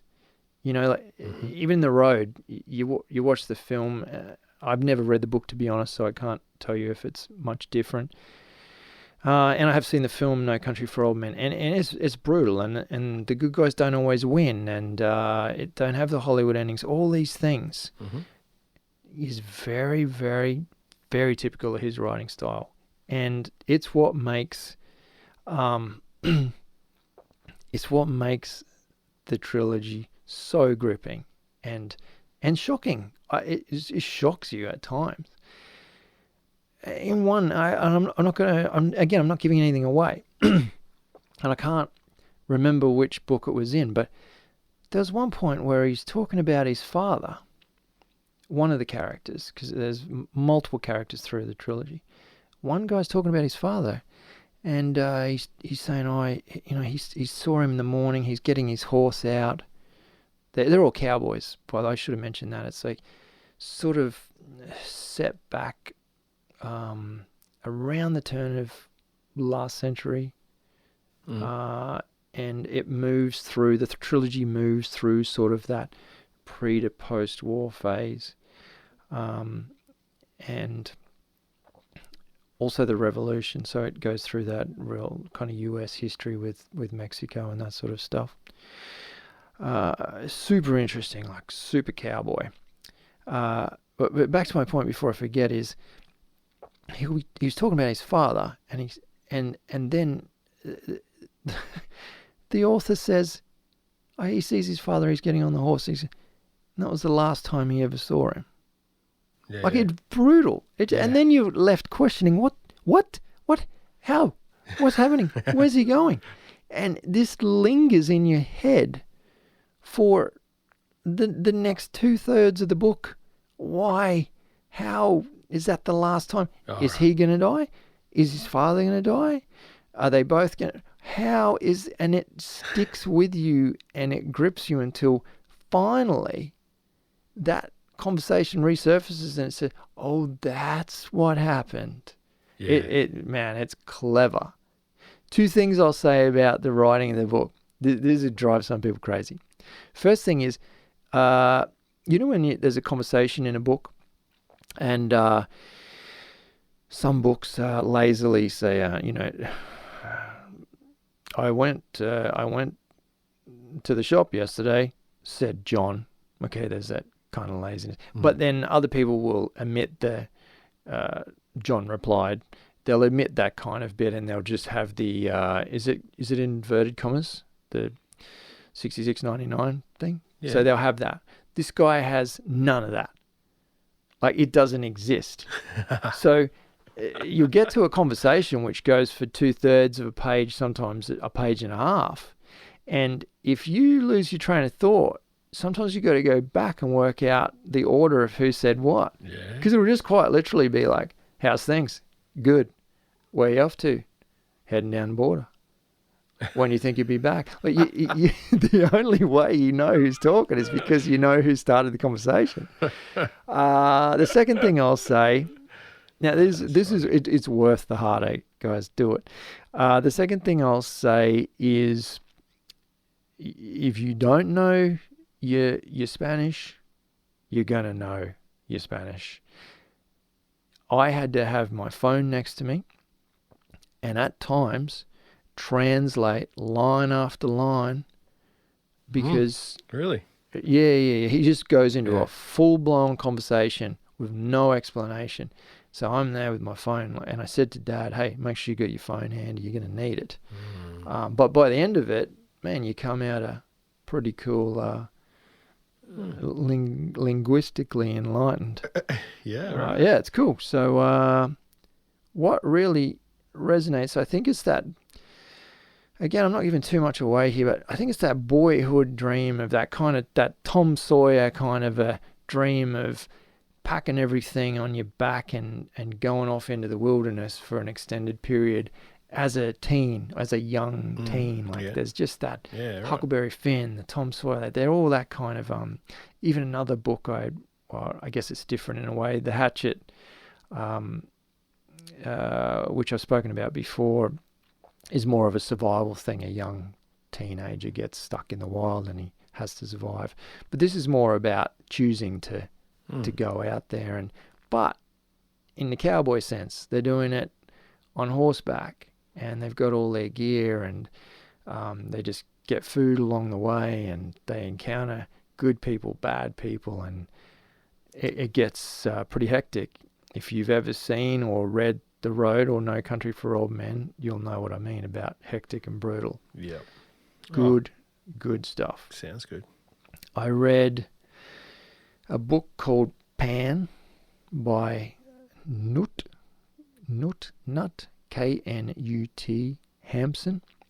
His work has been likened to Shakespeare, not unlike Cormac McCarthy, in that he's very brutal. And let's just look at Romeo and Juliet. You know, the way it kind of it kind of flip-flops between the, oh no, he's found her, I'm going to get the order wrong here, he's found her dead, oh no, this is terrible, he goes and does something terrible and commits suicide, and then she was faking, and she took something to, and then she finds him dead, and like, it's just, this is similar in, it's a very odd story. And even 2/3 of the way through the book, I thought, I don't know why they keep saying this guy's like Shakespeare. And it's not from Shakespearean time. They just likened him to that. Okay. And then it drops. And then all of a sudden you say, oh my gosh, I see what you're saying. It's about a hunter that lives out in the woods. He's very awkward in social situations. He kind of has a bit of a love for one particular lady in the village, she kind of plays with him a little bit with his attention, and he ends up finding another interest. And I'm not going to give anything away in case you do, but then everything starts to wrap up. What's hilarious, and I said to my dad, when you read so there's the story and it ends, and then there's this extra bit of what happened sort of 20 years in the future. Oh, yeah. And it's absolutely ludicrous and insane. That part alone was, again, brutal, ridiculous, interesting. Okay. It's not for everybody. I'll give you that. But boy, oh boy, I didn't see that coming. I reckon I'd like that one. I reckon that would be good. Yeah, I'll flick you that one. It's not a big book. It's not a big book at all. You can fly through it, and it's weird. The last book I read, well, not the last book in order, but the last one I want to talk about is Dark Emu. This was written by Bruce Pascoe. This was recommended in episode 28 by Dwayne Bannon Harrison. Yeah, he gave us a list of 5 books. This was the last one of the 5 for me to get through. Yeah. And what I didn't realize at the time, I went back and listened to episode 28, and I picked up on a few things. This is really cool. I picked up on a couple of things. Firstly, I was looking through the book, and as I got halfway through the book, there's a picture of Dwayne, a photograph of Dwayne in the book. Yeah? Yeah. In full indigenous, because he's from the Yuin people, and there's a picture of him with the Yuin people. Really? In their full indigenous, what do you call it, an outfit? Not an outfit, what's a better word for outfit? Tribal gear, I don't know. And the paint and everything they do, I can't articulate it well enough. But so there's a photo of him in there, and I take a photo of it, and I text it to him, send him an SMS, say, "Is this you?" He's like, "Yeah, I'm everywhere, mate." Which he did not mention in the podcast. Right. Okay, so that's one point. I went back and listened. He didn't mention it. Right. He said to also, he didn't mention, and this is a testament to him and his lack of egoic mind, is he did not mention he was in the book, and he did not mention that he speaks of a guy throughout the podcast that he's traveling with. Because remember we said, have you ever been to our area? And he said, yes, I'm familiar with your area. Went through there or something? Went through there. I saw the mountains you're talking about. Yeah. He really liked a place called Yamundi. Yeah. Yeah, that's connected with some other indigenous people in Yamundi, and he said he felt a real connection with that country. Okay, yeah. He travelled with Bruce Pascoe. He says in the podcast he travels with Bruce Pascoe. But I didn't make the link. Is he the guy who wrote the book? He's the guy who wrote the book. He's the author of the book.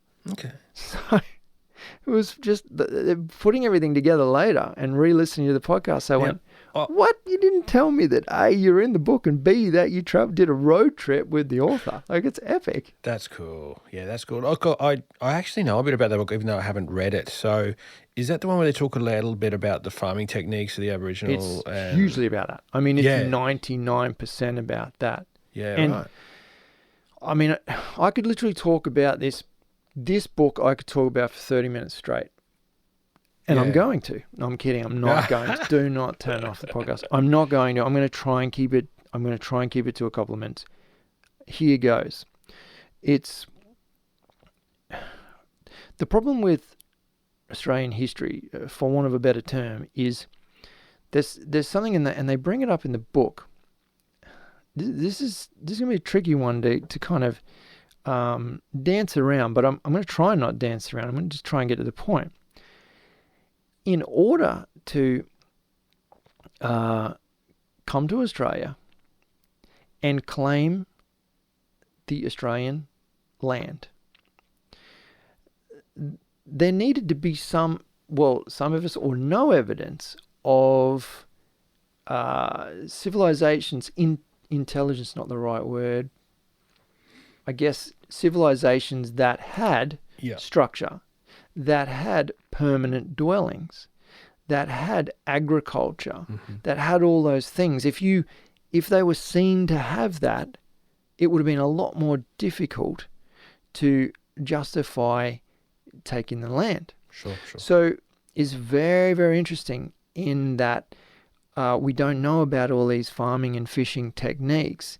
And, for example, the first time I ever in my entire life heard of permanent structures, clay permanent structures that were built like dome houses that would accommodate anywhere from a dozen to, I think, something like 20 or 30 people.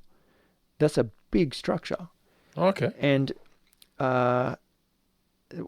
the reason we never heard of this is because, and also the misconception that Australian Indigenous people were nomadic is because after we got here, I say we, I don't like saying we, after they got here, a couple of things happened. The biggest one was they ran cattle, sheep and livestock across the lands.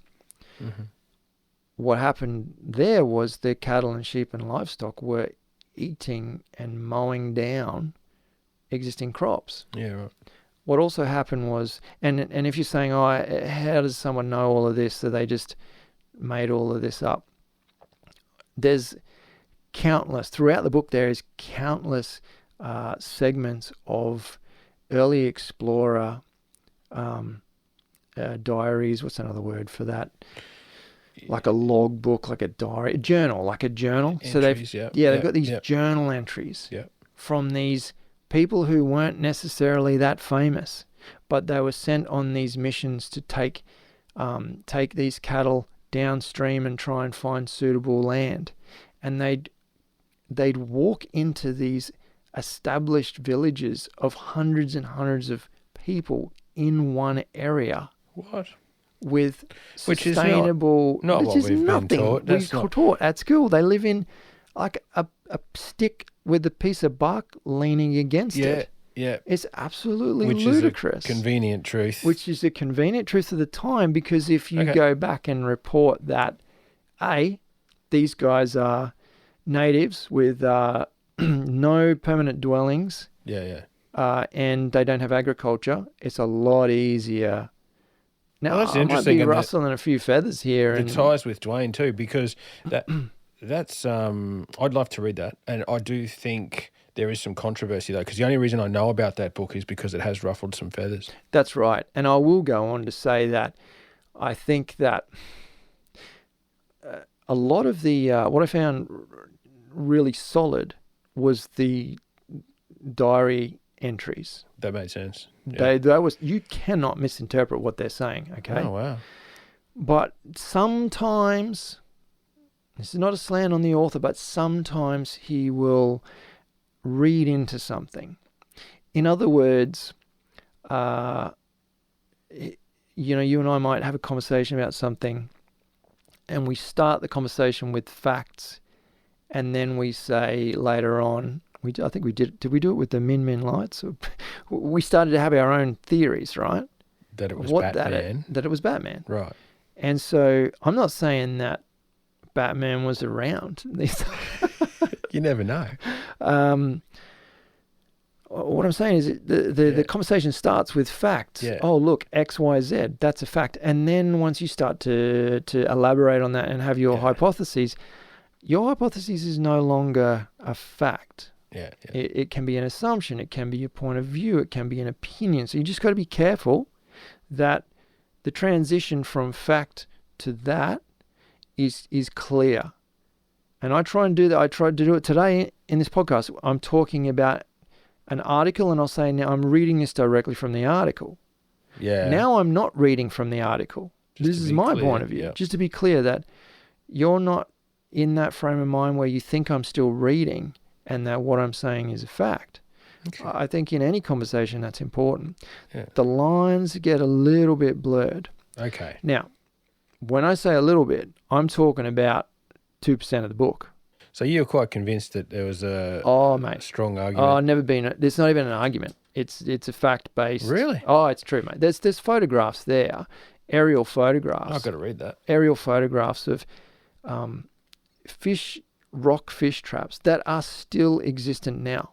It's They're funny. still there. It just came to my mind now. Do you think it's like when I remember reading that thylacine book about the Tasmanian tiger and how there was sightings and there was all this pseudo evidence and that was all put together to create a case that they were still alive and there was all this. And I remember thinking, there was so much controversy. There's so many different opinions. What this side versus that. Do you feel like it was looked at from both ways? It was well weighed up and there was enough evidence to make it. Oh no, I do. Yeah, I 100%. Wow, that's do. cool. No, I've got to read that. I mean, we were sold a totally different story at school. I wasn't even close. It wasn't even close. And it was. Anyway, in some ways, I would use the word disgusting. Yeah. What we were taught is disgusting. Yeah. Look, even if this book's only 5% right, still what we were taught was ridiculous. It's absolutely ridiculous. It's wrong. Yeah. It's not right. And when you start backing that up with the reasoning behind it, you think, actually, that's a good point. Why would you go back and report that you found all these cool things when? Yeah. By the time we'd moved out, again, I said we, it's not we. By the time they moved their cattle and stock through the areas, destroyed the areas. I mean, there's even accounts of them being asked to, while all the people are out doing their foraging during the day, to burn the places down. So they get home that evening and their whole village is gone, which shouldn't surprise you given those dark days. Yeah. But no, regardless of that, it's not a dark book. It's a very positive book. And I learned a lot from it. Wow. And okay. It's really interesting. I can't say enough. Yeah, no, I crossed paths with that story and I'm so surprised that you've read it. So well done. Yeah, it's a cracker. Absolute cracker. Definitely moves very high up in my sort of top 10. Yeah. Okay, cool. And mate, I just want to touch on, so I will touch on a bit of media here. This will make you laugh. We'll finish with this, okay? This will make you laugh a bit. When I was earlier in the week, I wasn't feeling that great. I was almost going to cancel this hike based on how I was feeling. Probably should have, and then we wouldn't have done all that. Then we wouldn't have done all the packing. I wouldn't have had to pack. It would have been easier if I just quit. Anyway, and I would have felt less guilty. So I watched, I don't watch many movies anymore, but I watched Jungle with Daniel Radcliffe. That's the one I talked about at one point. Oh, in the podcast or to me? In the podcast. Okay, I actually downplayed it because I thought it had a further reach. I thought it was a bigger hit or a bigger movie than it actually was. I don't think it was. Oh, okay. I don't think it. Oh, I thought you meant downplayed it because you didn't like it. No, I really loved it, and then I think so. Not many people have seen it. Okay, well, it was. Well, no, I probably agree with you that it wasn't a box office hit. No, but I thought it probably was, but it wasn't. No, I don't think so. Anyway, go on. Look, it might have been I don't know. Because I'd read the book, because I introduced it to you as a book that I'd read. Did you read the book? Yeah. Oh. I've got the book Yossi Ginsberg. Yeah. Okay, He's so... an Aussie guy. Well, he lives in Australia now. He was Israeli. Yeah, he lives in Australia now. Jungle, the book, not the Jungle Book, which is a completely different cool story. Jungle, the book by Yossi Ginsberg is, correct me if I'm wrong, his personal account of what happened to him. It's not a storybook. It's a real life story. Correct. Story, yeah. So he I after seeing the movie now, I want to read the book. I'm reading that book because I want to read his words about some of the things that occur through the film. I thought the film was great. I thought the film realistically showed how quickly someone can make decisions that lead to their demise or success. Oh, yeah. I thought that was fantastically portrayed. Yeah. I thought the dangers were fantastically portrayed. I've thought that, Yeah. the way that something like the river can be seen as, it's ironic we're talking about that, given that we Could have. could have been walking up a river today, that the river can be seemingly calm and the best fun in the world, and then it can turn, like nature just turns and catches you off guard if you're not paying attention. Like these themes come up, and then I thought it was very well done. And again, I try not to give things away because it's worth watching. But if you have seen the film, you'll know what I mean about the, he goes on to have sort of like hallucinations and these episodes of, and those things I thought were well done as well. Yeah. I thought it was a good film. Captivating, and they do tell those themes really, really well. So this is coming from someone who's read the book. You read the book before? Yes. Okay, great. First, yes. You read the book first, and then you watched the film. Yeah. I've got two questions for you. Firstly, is it a factual portrayal of roughly what happened? Yeah, I believe it's like diary entries, if I remember correctly. It's like this day, that day, day 6, blah, blah, blah. Okay, so you think that is... Well, yeah, because it comes up as day 17 and stuff on the screen. Yeah. Okay, so you think that's fairly chronologically correct? Yeah. Okay. The second question is, and I think you might have just answered it, is... Do you say is more factual? Is that how you? Well, more in depth and more detailed. And that's what I want. Yeah, there's parts that happen in the book that don't happen. Oh, that's what I want. Yeah. Yeah. No, I'm sold. I'm ordering that book straight up. Yeah, it's crazy. No, that's cool, man. Wow. It's funny. I don't remember. It's not that I don't listen to anything you say. It's just, sometimes I just switch off. I was a bit shy about saying it because I was like, maybe that's what it was. There's a movie that's why we didn't everyone's go into, seen, and I went and maybe that's why we didn't go into a big convo. Yeah, I didn't dig into it. Anyway, I thought it was worth watching. It's quite good. And I just said to my kids, I was literally watching the last 10 minutes, and one of them walked past, and I said, "Hey." Well, actually, the middle boy walked past and said, "Oh, wow, this looks cool," and I kind of paused it. There's a bit of bad language in there. But it's well placed. It's realistic. And he said, "Oh, do you think that my older brother and I could watch this?" And I said, I think so. There's some bad language, but I think we can watch it together.